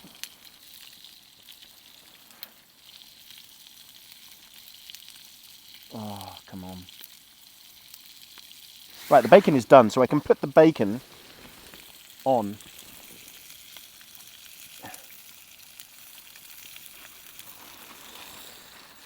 Yeah.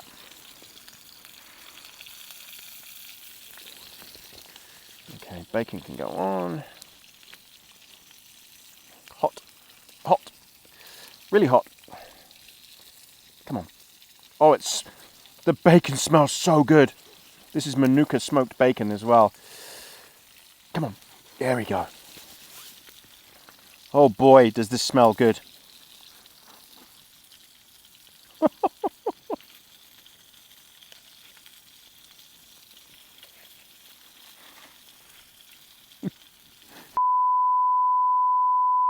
Good. I'm going to have to beat that. I knew that was going to happen, but it's okay. Did it stay in the pan? I think it did. Yep, it did. Oh, that log moved. It's okay. Rescued it. Did it hit the ground? No. Oh, that was close.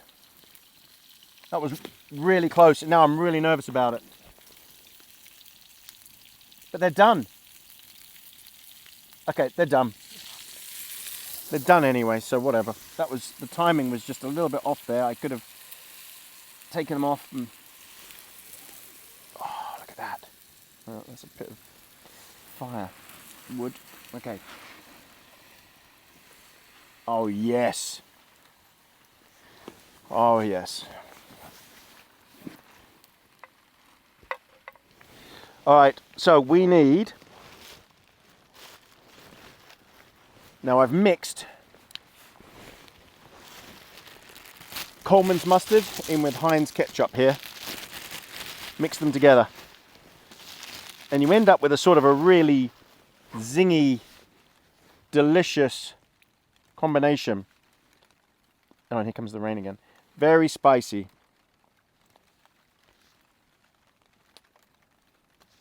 It just adds to the flavors. Here we go. I've got to show you this. 2 beautiful lamb, bacon, cheese and onion burgers. Ha ha ha. Right, I'm very excited to eat these. Now I wish I'd brought a beer with me. Oh. Oh my word. Stay. Bon appetit, everybody.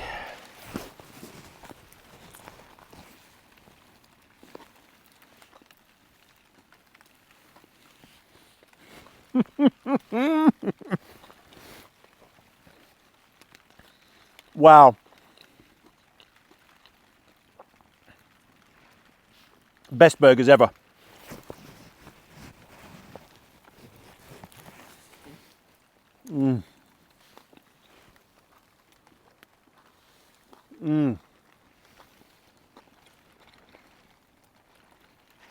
The bacon. Wow. What an addition.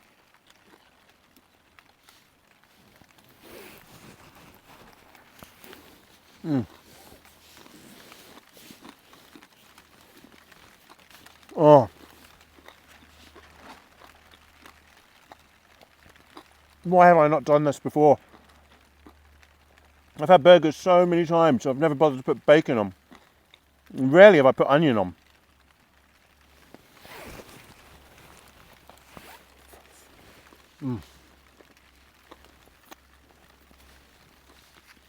And the mustard and the ketchup, it's just all happening.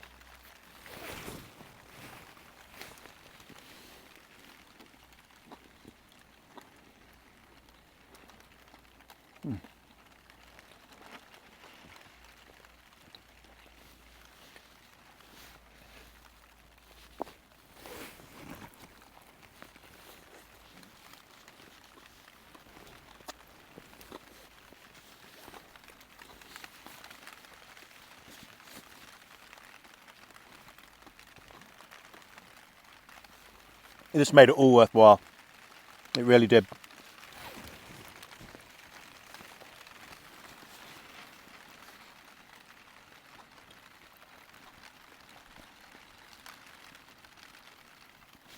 You know, it's so easy to know that you're coming into conditions like this when you're down at the truck and just say, oh, you know, I just can't be bothered. I don't want to walk for 3 hours, get soaking wet, get freezing cold, and then set up camp and be freezing cold. I don't want to. A weaker man would say that. But I love it. I love doing this. I really do.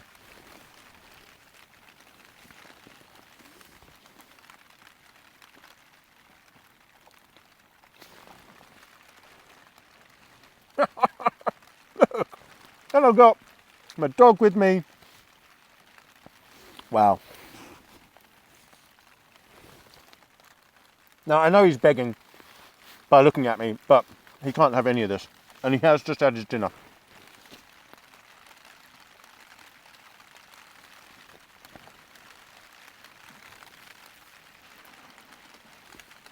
He's gone off in a huff. Right.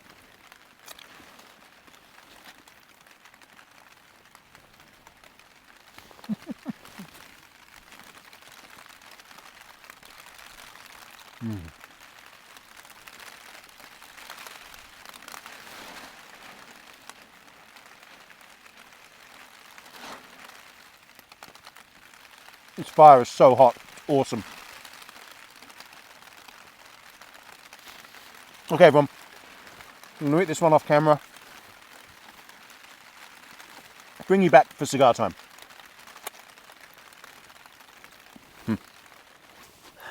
Welcome back, everybody. Just going to stoke the fire a bit. Sorry about the smoke. But the weather is swirling and well, the wind is swirling all over the place. Oh, so it's difficult to avoid. And this wood is damp. But it's giving off a lot of heat, which I'm thankful for. So first thing we've got to do is put Bruno's light on. My Brucey bag. Okay, Bruno, let's put your light on.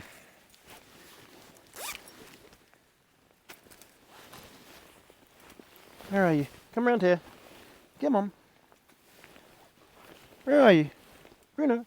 Here. Good boy. Hold on. Okay, come here. Yeah. Good boy. I have to put this on so we know where you are.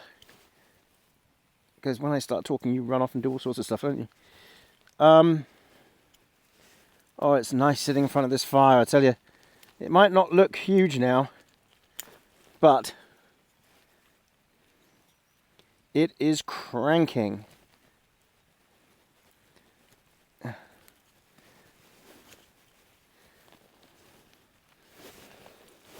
There you go.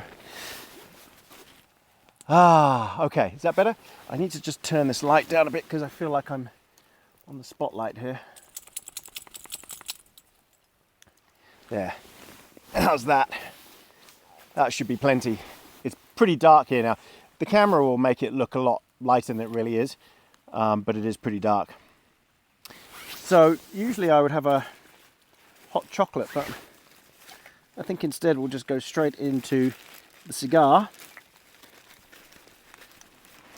and what I have to drink, which I need to warm up because it's a bit cold. So I'm just going to rest that by the fire there to let that warm up a bit. There you go. I don't want it getting too hot.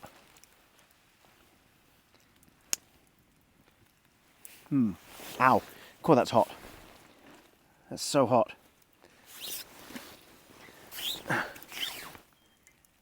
Okay, so we'll warm that up.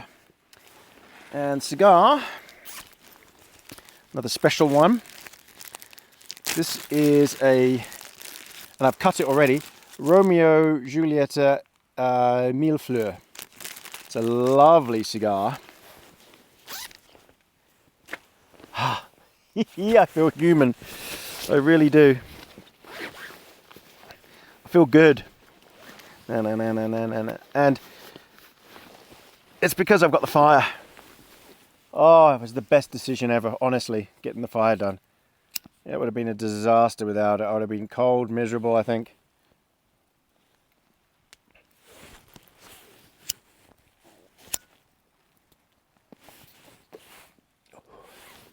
Someone said, why don't you pick a stick up out of the fire and light it with that? Because there isn't one.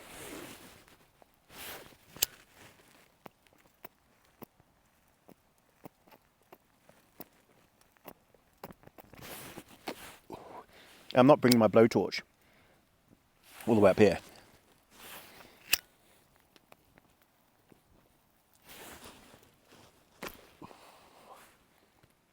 Oh, that's very smooth. Wow, lovely. Ah, and I'm hoping my drink will be warm. Let's get that really close for just a minute. Oh, that's hot. Okay, so cigar time. As usual, I'd like to thank everybody.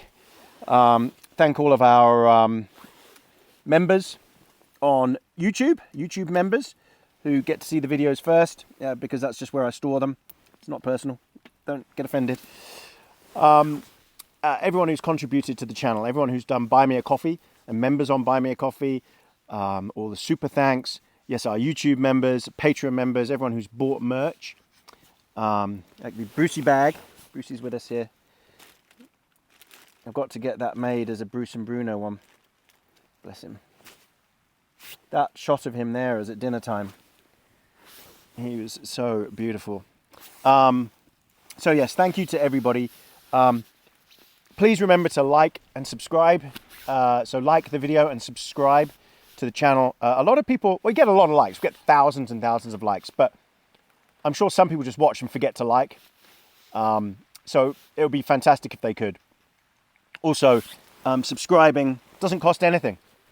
And I know it's difficult sometimes on Apple TV if people are watching it, or on just a TV. It's not so. Oh, it's snowing. That's snow just coming in here. It's not so obvious on the TV, but there is a way to do it. Just like how you find my other videos. So a lot of people, I'm still so shocked as to how many people go, oh, I haven't seen this video. Or when's your next video? Or blah, blah, blah. They just don't know. So the way YouTube works is it pushes the content out and decides what you should see. It's not going to necessarily tell you when I produce a video. It just won't do that.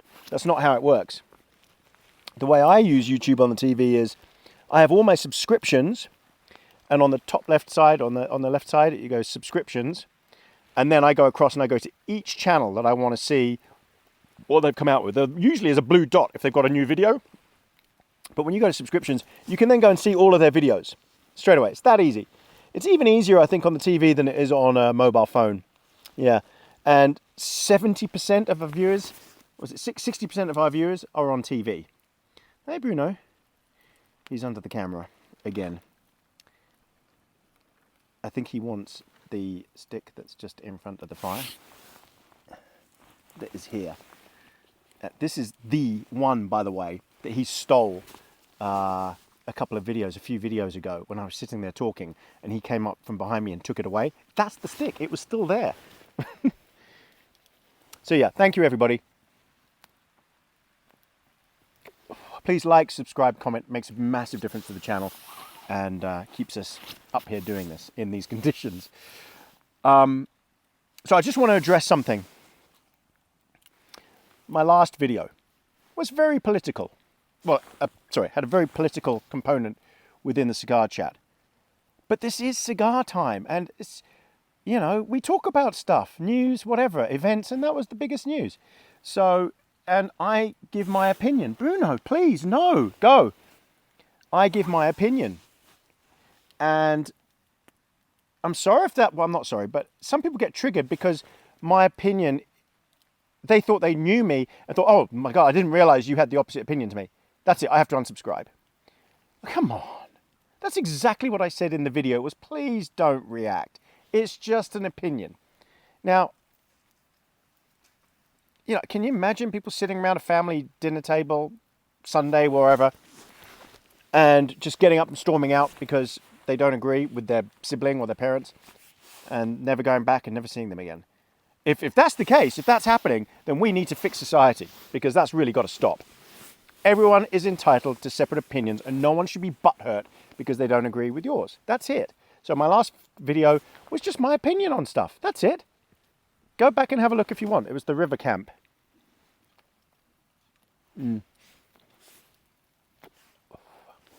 My ankle, my right ankle, really hurt coming up. Thought I wasn't going to make it. It's going to kill going down. I'm going to have to take some ibuprofen. But I've had the MRI, meant to go and see the consultant, and today he's emailed to postpone, and he's moved it a few days later. It's very, very difficult in New Zealand to get to see a specialist.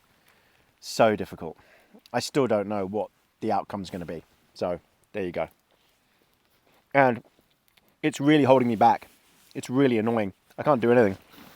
I can't go in the gym. Yeah. And I used to go in the gym all the time. So it's really bugging me.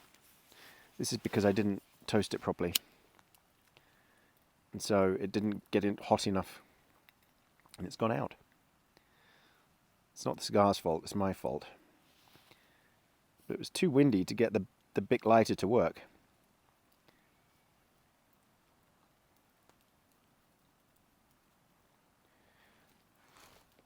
Oh God, Bruno just scared the hell out of me. He just popped out of the bushes way over there.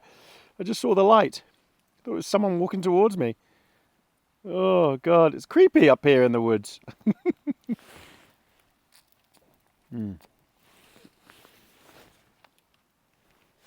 That's better. That's smooth. That's nice. Yes, so, ankle. I don't know what the outcome's going to be.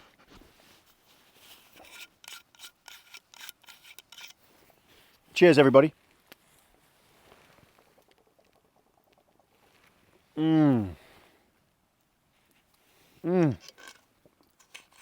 I haven't had that for so long. It's cognac. Martell, Cordon Bleu. That's beautiful. Oh, it's been so long since I've had it.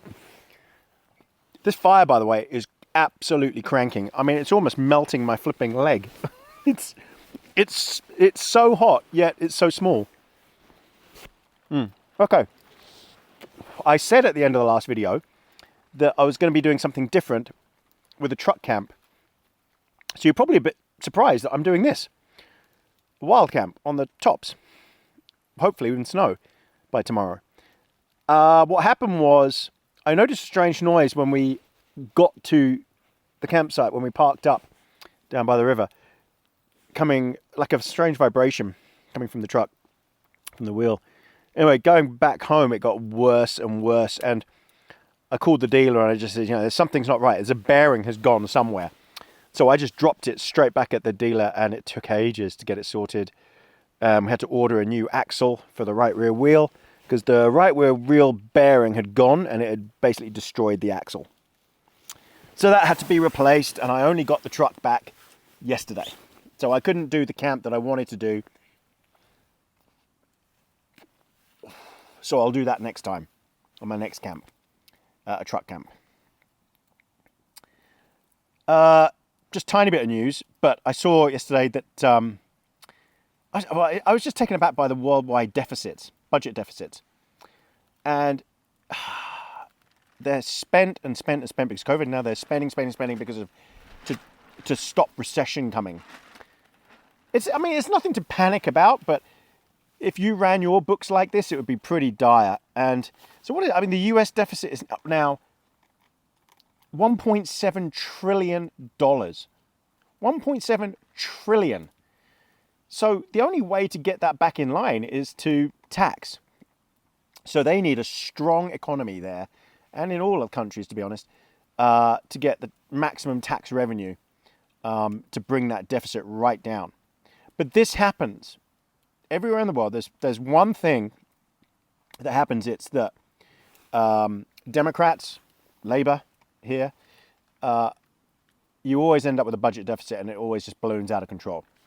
With Conservatives or Republicans, they try and bring in spending because it's just not sustainable. Imagine if you ran your accounts like that. Yeah. Can you imagine? How long would that last? How much debt could you handle? So yeah, that's a pretty tricky one. Formula One. Oh my God. It's so depressing. It's so crap. Honestly, it's not, I just don't recognize it at all now. At all. So you just had the US Grand Prix. Oh no, where did that go? Oh, there it is. You just had the US Grand Prix.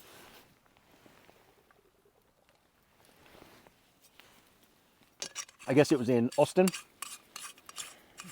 It was awful. It was such a sham event. It's embarrassing. The sprint event was the most stupid event I've ever seen. These sprint events have got to stop. They're terrible. Absolutely terrible. And if you don't know anything about motor racing, usually in some sort of races you have different classes of vehicle. In Formula One, there's class Red Bull and then there's class everybody else. It's crazy. No one else has got a chance. Honestly, it's not just Max Verstappen's driving, it's that car. Yeah. If you were to put Lando Norris, Lewis Hamilton, top driver in that car, they'd win as well. They'd win all the races. It's just Sergio Perez, who is his teammate, really, has just lost his mojo and he just can't. He's lost it. He's lost the plot. Also, he's not a top driver. Never was. So someone like Lewis Hamilton or Fernando Alonso or whatever in a not quite so superior car could beat him when he's in a superior car. But the point being that it was such a sham. The actual race was quite good until Max Verstappen got in front and he was gone. And there was nothing anyone could do about it. It was all over. And then they only check 4 cars for this at the end of the race because they say they're too busy to check all the cars. So at random, they pick 4 cars to do the Parc Fermé, the inspections. And one of them was Lewis Hamilton's, and one of them was Leclerc's Ferrari. So one Lewis Hamilton Mercedes, and one was Leclerc's Ferrari. I can't remember who the other 2 were. Lando Norris, I think, McLaren, and someone else. Anyway, the skid plate underneath, titanium skid plate, was, I'm assuming, 1 millimeter too used. So they disqualified him from the race. He came second. Actually, it can't have been Lando Norris because he got promoted. Oh, no, yeah, it was, but his car was okay. And Leclerc got disqualified as well. So, if you went to the race as a Lewis Hamilton supporter, you watched him come second, go, yay, okay, great. Okay, he's second. He's on the podium. Hey, well done. Excellent. Go home. Brilliant. 4 hours later, they make the announcement, the skid plate was 1 millimeter too low or 2 millimeters too low. Technical, the rules, and the rules are the rules. Can't allow that, so disqualified. Not disqualified the team result, just disqualified completely, even his. So all that driving for nothing. Formula One, I tell you what, the FIA has ruined it. It ruined it with these rules and regulations. They've absolutely ruined it. And everyone's got to comply. I understand that. But they're crap rules. Stupid rules that the people in the stands couldn't care less about. People on TV couldn't care less about. They want to see racing. So when they see their driver that they support penalised, disqualified because of a team mistake on the vehicle that is honestly minuscule, it's just outrageous. It's ridiculous. And the sport's just become crap. I cannot be bothered to watch it anymore. Formula One, awful. They've got to get rid of DRS. Got to get rid of all these technical delegates. They've got to get on with some racing and entertainment. And I'm sorry to say that the way F1 is run now as well, by this American owner, is pretty crap as well. It's just disingenuous. It's not the real product. It's sprint racing. It's rubbish. Anyway, there you go. What have I been watching? Well, one thing that stands out that's been scaring the hell out of me and Anne is a TV show. Now, I don't know where you can watch it in the world, but here it's on a channel or a product called Neon Streaming. And it's called Fortitude. Wow. It's pretty scary, pretty gory. Fortitude. And it's about this island, Norwegian island, called Fortitude, in the middle of nowhere. And it's it's got its own governor and things like that. And there are rules there, because it's permafrost, and really, people shouldn't be living there. But because it's permafrost, there are rules. So one of the rules is you're not allowed to die and be buried on Fortitude because of the permafrost. Because any disease that you have could potentially be held up in the permafrost forever. And then if it thaws out, then all those diseases come flooding out of the graveyards. So yeah. So I won't ruin it, but basically someone discovered a woolly mammoth in the permafrost, and just all hell broke loose. And it was scary, because you think, actually, can that really happen? Probably could. It's not that far-fetched. And I've just started watching the second season, and that's a bit weird. I don't know what's going on yet, but we'll find out, I'm sure. It's pretty good, though, Fortitude. And one more thing, finally. I've been listening to Audible. In fact, I was listening to it on the way up here. To Arnold Schwarzenegger's new book, Be Useful. It's kind of like a self-help guide. You know, Arnold's got a lot of experience of winning. Okay, I know he was stupid over the vaccine thing. He should have kept his mouth shut. All the celebrity idiots, celebritards should have kept their mouths shut. Howard Stern should have kept his mouth shut. All these twits, because now they all look really stupid. But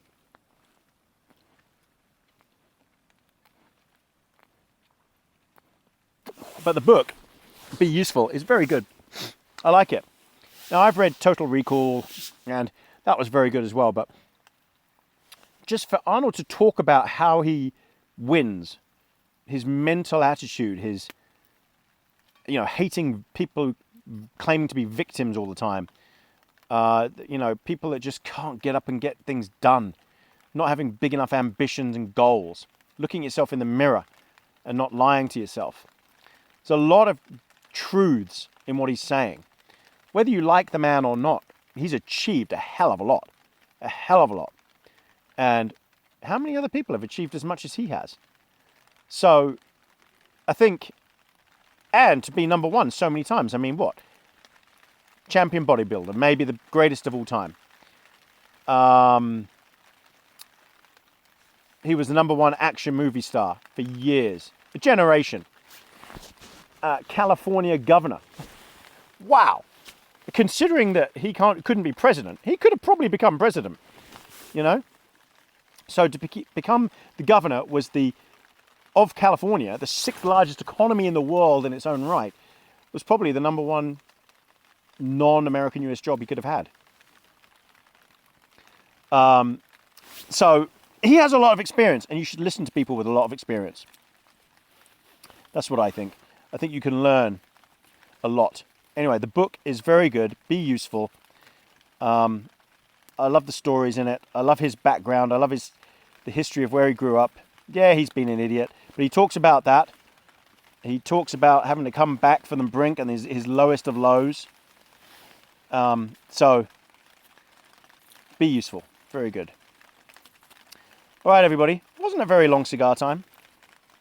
I got some things off my mind. Did I have a rant? I think I did. Formula One.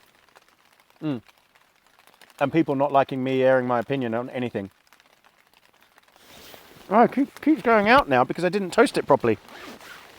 Annoying. So, thanks again, everybody, for coming. I've got some shortbread biscuits. Scottish shortbread that I'm eating here, which I love. Shortbread is my favourite. Can't get enough of that. So I'm going to sit here in front of what's left of the fire, which is still pumping out so much heat. I'm waiting for the snow to arrive. I'm skeptical. It sort of snowed a little bit just then, but I don't know. They get their forecast wrong so many times for the tops. So thanks again, everyone, for coming. I hope you're enjoying it so far. I hope it hasn't been too grim for you, because it's certainly been very grim for me. This weather was brutal. Absolutely brutal. This has been one hell of a test, I tell you. Oh, if you think you could do it,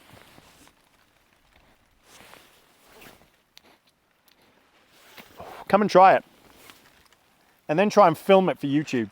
And then, all those trolls with their stupid comments and how flipping brilliant they are and how stupid we are.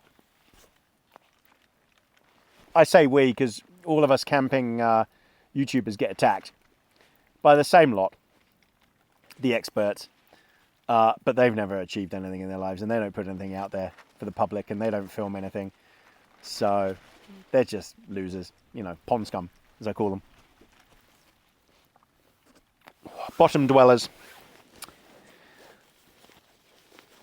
Miserable with their lives, so they take it out on us instead, as if we were politicians or something, which we're not. We're just having fun out in the woods, trying to provide some entertainment for free. It costs them nothing to watch. Nothing. YouTube is free. Do you have to watch some adverts? Yeah, it doesn't cost you anything. Yep, but you have to watch adverts on TV as well. Anyway, I digressed. Thanks again for coming, everybody, and we will catch you at bedtime. If it does snow, I'll bring you back for it, because it would look pretty epic with the light on. But something tells me it's not happening. All right, bring you back, everyone, for bedtime. Cheers.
Welcome back, everybody. It's still not snowing, and the weather's got way worse. It's like it was earlier. It's chucking down, really windy. I'm glad we're in this tent, because this tent's been through a lot before, so I know it can cope. He's preening. He's going to be doing this for an hour. Once he's done with that, and he's got the towel on, I'm going to chuck my down jacket on him. Not that he needs it. He's perfectly warm enough. It's just me. I can't help it. I can't just leave him like that. He'll kick it off. He'll kick my jacket off. He doesn't like it. It gets too hot. But I just can't help it. Oh, it was a fun evening. I liked it a lot. I just really wanted the snow. Whether it snows tonight, I don't know. I haven't got a clue. It would be nice if there was some snow in the morning and if it was actually snowing in the morning. But you never can tell. I've lowered the tarp. I remembered to do it this time. So that's now pegged into the ground, and I've put a log on the pegs as well so they can't move because the ground's so wet, you just never know. The others are secured so tightly it's not going anywhere. It's just a very noisy tarp, and this is going to be a rough night. Usually I put earplugs in, but with this wind I want to hear just in case something goes wrong. All right, everybody. I'm toasty warm. This is a 10-degree Fahrenheit bag quilt. It's like a combination. I could use it as a quilt. We'll see. I might do, actually. We'll see. I might turn it over and just unzip it and use it as a quilt. But it's quite nice as a bag to tuck in, and it is cold out there. But it's warm in here. Even though you can see my breath, it feels warm because there's no breeze, and we're building up heat in here, and it just retains the heat really well, this tent. Right, everyone, we will see you unless something major happens in the middle of the night. I will periodically check to see if it's snowing. If it goes really quiet, then I'll have a look, because that's sometimes a sign that it's actually snowing and there's a lot of snow and you just can't hear it, and then you bang the tarp off and then you suddenly hear all the snow again. So we'll see, but I'm not holding my breath for snow. All right, everyone, see you in the morning unless something happens. Night night, Bruno. He had so much fun. He was desperate to come to bed. He's so tired. He just wants to curl up now and pass out. And he'll be nice and dry in the morning. This towel might be enough for him, to be honest, because he really doesn't like being covered. Even his special blanket, I didn't bring it because he just pushes it off. He doesn't want it. Again, he's got a very, very thick coat, so it would have to be below -10 for him to need something. All right, everyone. See you in the morning. Night, Bruno. Night, everybody. Oh. Right, it's about 3 a.m. Just gone. It's gone pretty quiet. Let's have a look outside and see. Oh, it's windy. Lie down, Bruno. Bruno, lie down. Come on, lie down. Oh, not right in front of the door. Let's see what's going on outside. The tent's wet. What's going on? Oh, it snowed. Oh. Uh-huh. That's why it's quiet. There's snow on the top. Let's see.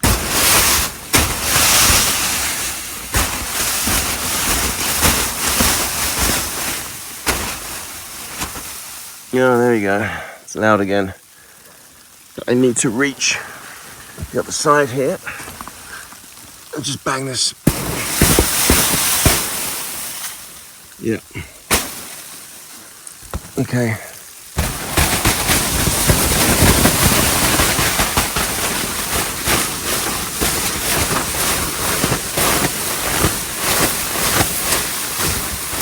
Wow. There was quite a bit of snow on there.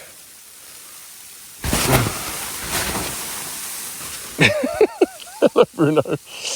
He had to stick his head out just to have a look.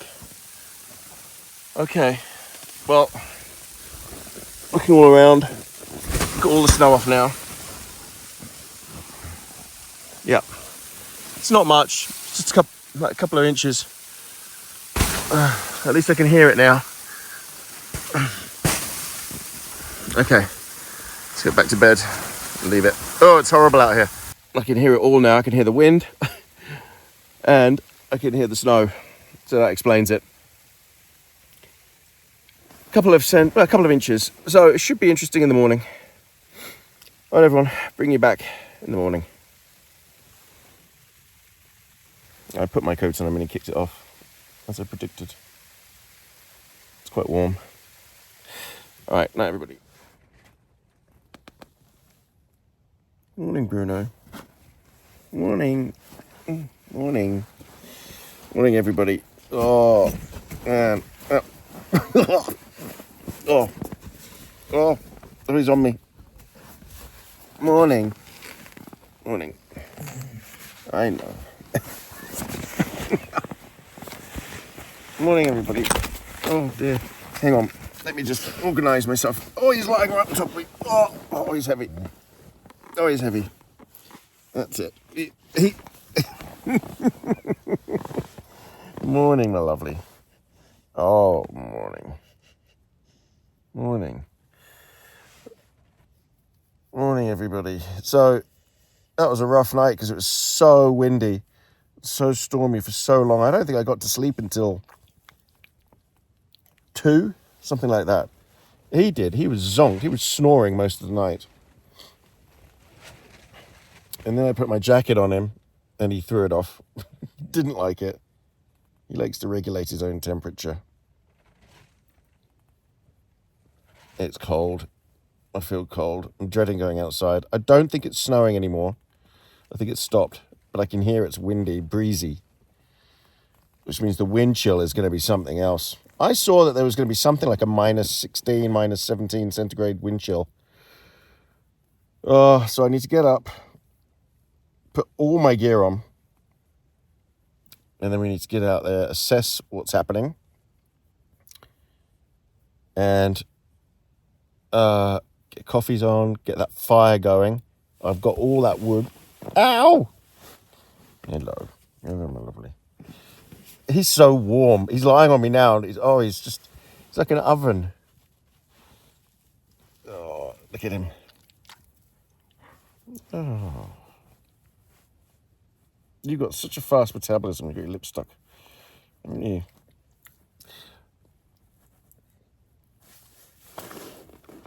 Right. So, get dressed and I'll see you out there. Thank you for putting your paws right here. He doesn't care. He'd sleep like this on top of me. Completely on top of me. Look at him. Hello. Right. Yeah, catch you later. Right, let's let Bruno out. Hang on, Bruno. Wait. Mind out. Let me get the zip. Oh. Come on then. Oh, it's cold. Wow, it's cold. Oh, but the snow didn't blow in, luckily. I'd say a couple of inches. Oh man, it's cold. Okay, gotta get my boots on, get up and get that fire going, and get a coffee.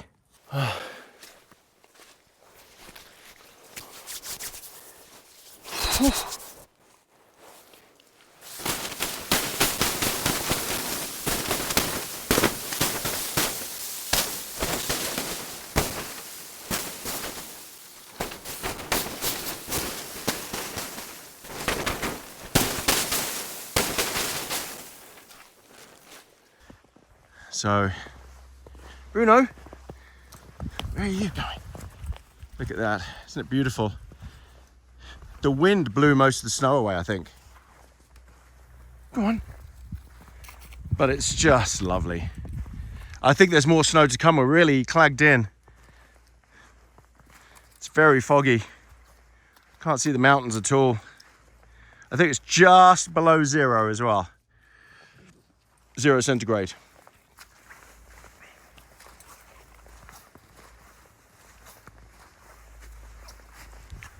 But it is lovely. It's lovely being here when the snow is everywhere. It's a winter wonderland. But we've got to get that fire done. So let's do that now. Right, well, I've lit the fire. I think the microphone cut out. I'm not sure. But if it did, then I'll B-roll some footage in of me building the fire and lighting it. But I think the cold got to the microphone and it wasn't recording. I've got to keep my eye on the audio monitor. Okay, sorry, the microphone went again. Just as I was talking about why I don't put the kettle on the fire, I've just switched to my backup microphone. These DJI mics, there's 2 of them. I don't know why the first one has stopped. Whether it's just too cold. But I've got to constantly keep an eye on the monitor. See what's going on. Nightmare. And I didn't bring my big microphone with me. So this is all I've got, except for just the camera microphone, which isn't designed for wind and stuff. Yeah, the reason I don't put the kettle on the fire is usually it just makes a mess, makes the water taste disgusting. And last time I did it, the kettle fell over. And put the fire out. I'll tell you what, wow, I'm hot now. Whew. Okay, so this is where liquid fuel stove comes into its own. When it's really cold and you can't gasify the normal one. So you want one that can sit upside down, inverted. Oh, it's warm. It's hot in front of this fire now.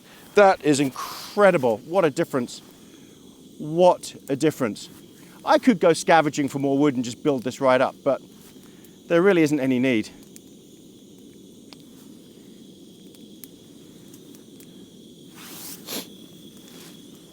We need a coffee. I'm going to make another mocha.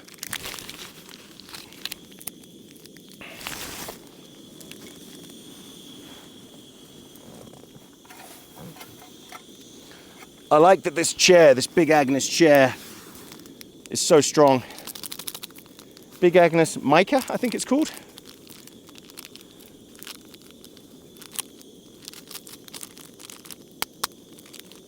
If you're in New Zealand, you can get them from Gear Shop in Nelson. Is it snowing? Oh, it is. It's snowing. Huh. Okay. Looks like we're going to be having breakfast in the snow.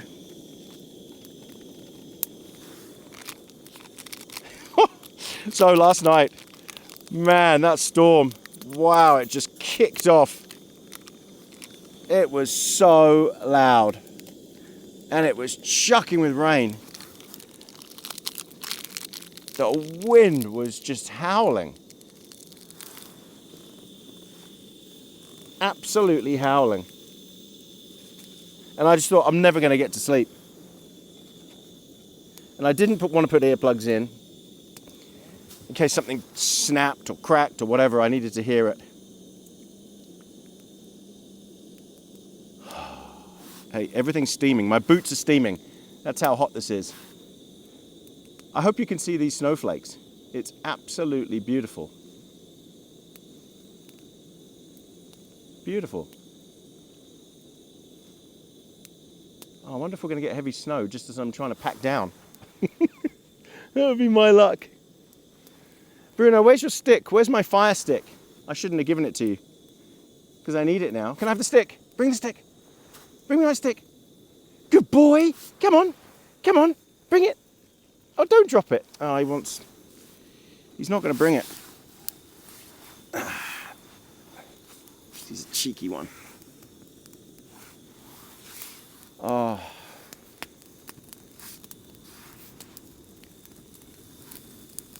Wow. This fire is awesome. Oh, that feels so good. That feels amazing.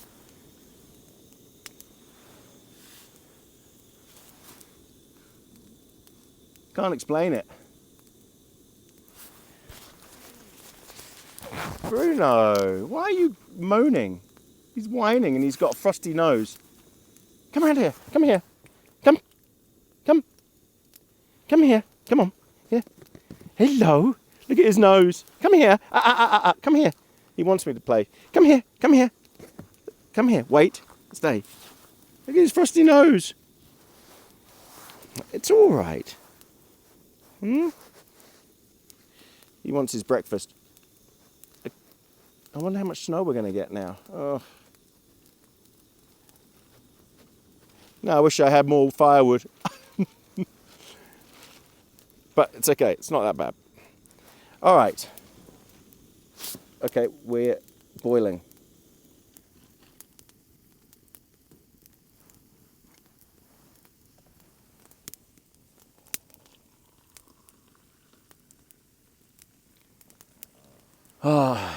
Okay.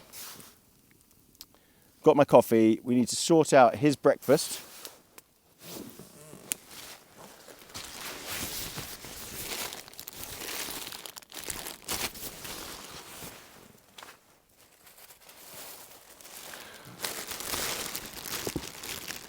He's definitely going to want that.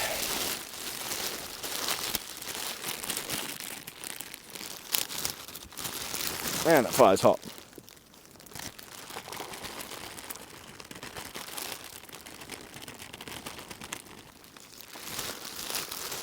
You want your breakfast, Bruno?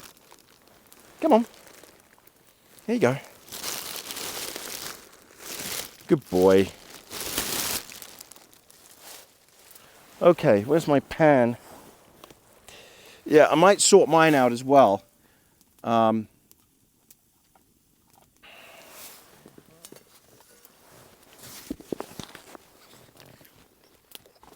Because I think the sooner we get breakfast done, the better, and that will warm me up.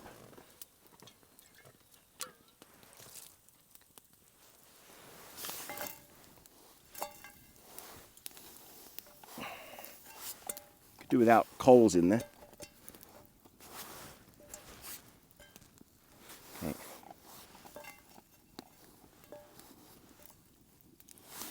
Oh, that's good.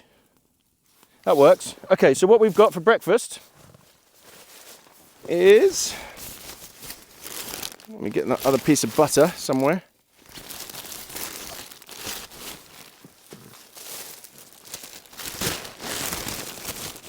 I've got a couple of waffles, but I think I'm only going to need one.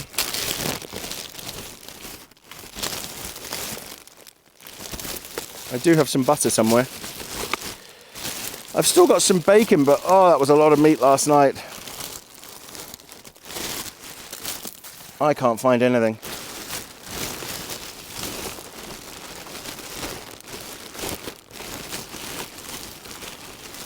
Wow, it's coming down.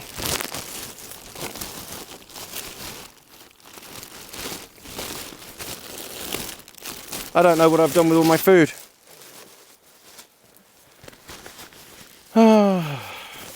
Just talk amongst yourselves. Oh, here it is. Okay. All right, let's get the slab of butter in here. Chuck a waffle on. Pour the maple syrup on.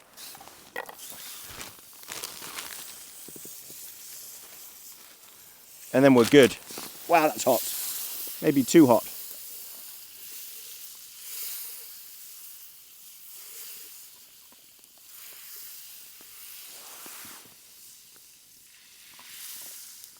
It's sort of noisetted it. That just shows how hot this fire is on the coals. Right, let's get our waffle in there. Oh, come on.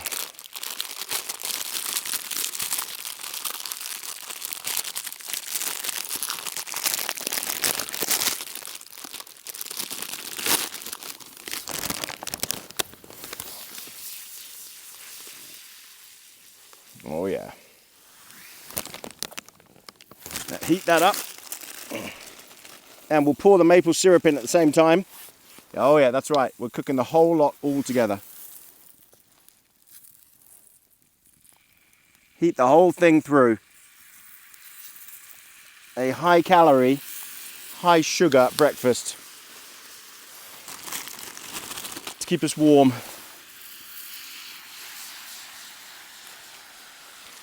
So the maple syrup sort of reacts with the butter. It's awesome. Oh, smoke.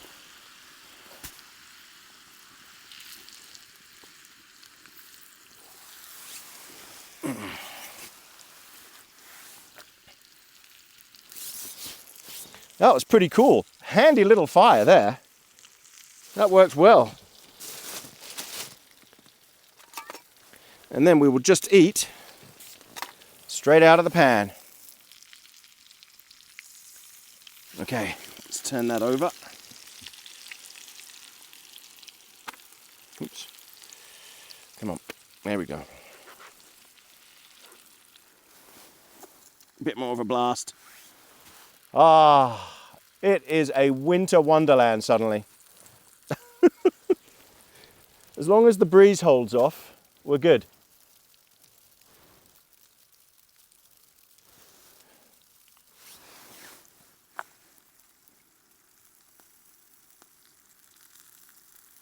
Okay, that's done. Nice and hot. Right, I just need to mend this fire.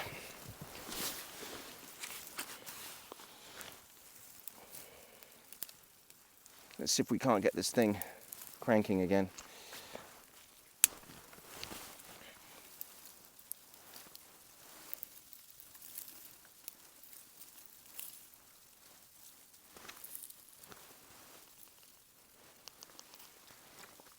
Smoke is a good sign. Okay, let's eat.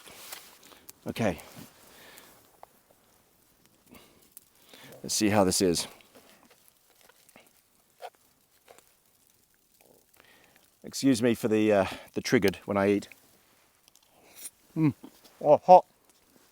Oh yeah. Wow. Absolutely beautiful. Oh, it's delicious. Don't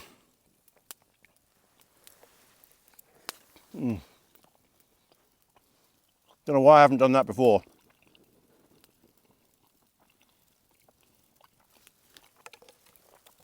Look at that. Everything I need. Got a coffee,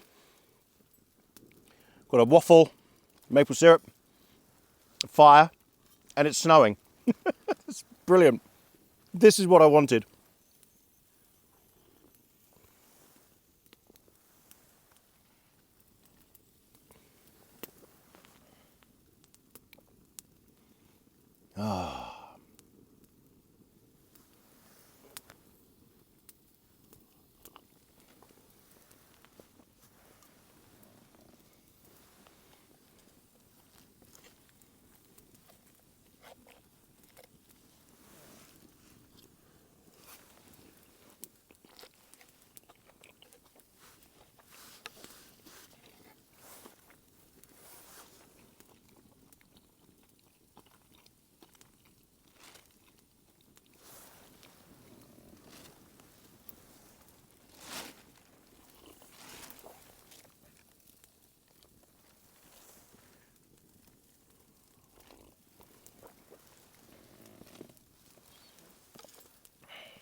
And this is spring in New Zealand.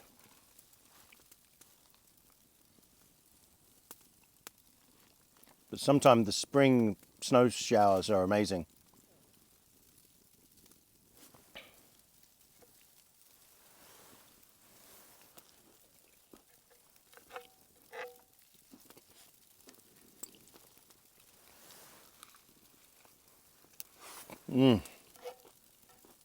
Okay, that was delicious.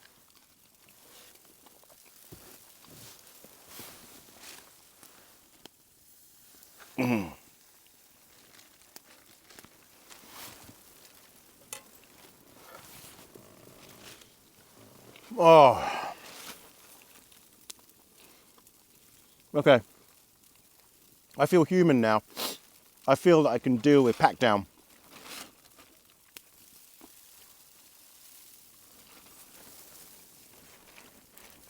There's going to be snow going on the lens. Sorry about that. Nothing I can do. It's blowing everywhere.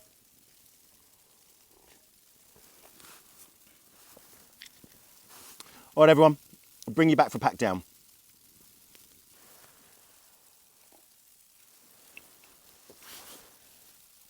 Hello.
Okay, welcome back everybody. Right, it is time to pack everything up, and as usual I will fast forward this bit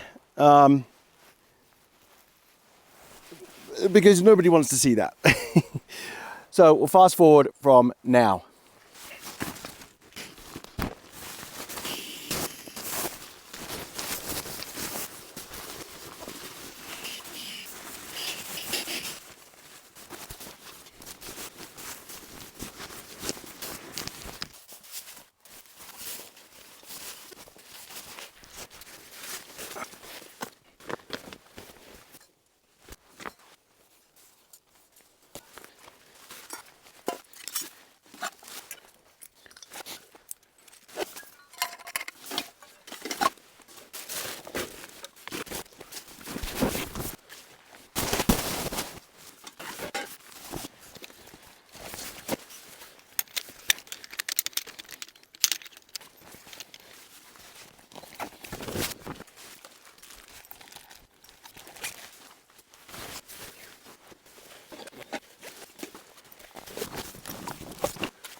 Just got to put the guy lines away, put the big camera away, and I'll bring you back for the walkout. Okay, site is clear. Thank you, campsite, you were awesome. I think it's time to go, Bruno. Should we go home? Come on then. Ah. It's about 2 hours, 2.5 hours in these conditions back to the truck.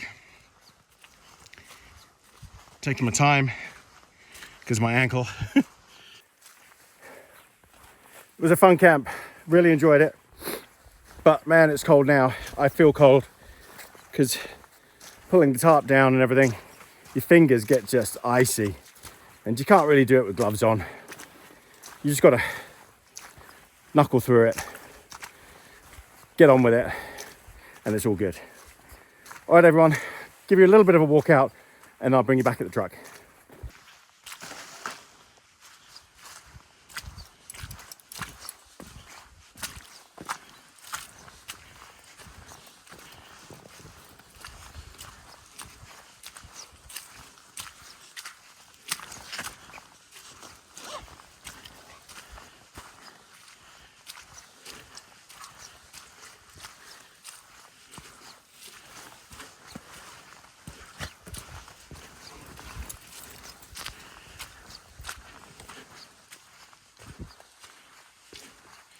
All right, we're back. Oh, that was a long way down. Right, bring you back from in the truck. Right, we're back in the truck. Got the heating on. Thanks again, everyone. It was a weird trip, great trip. I did enjoy it, but oh man, yesterday it was brutal, and coming down just now was brutal as well. Bruno's ready to go home. He's had a great time. Thanks again to everyone who likes and subscribes, and everyone who's bought merch, and YouTube members, and buy me a coffee, and super thanks, and to our Patreon members as well. It means everything to us, and thanks. Oh, my radio has come on. Nothing goes right. There we go. So thanks again, and we will catch you next time on AB Camping with Tony and Bruno. See you, Bruno. Thanks again, everyone. See you next time.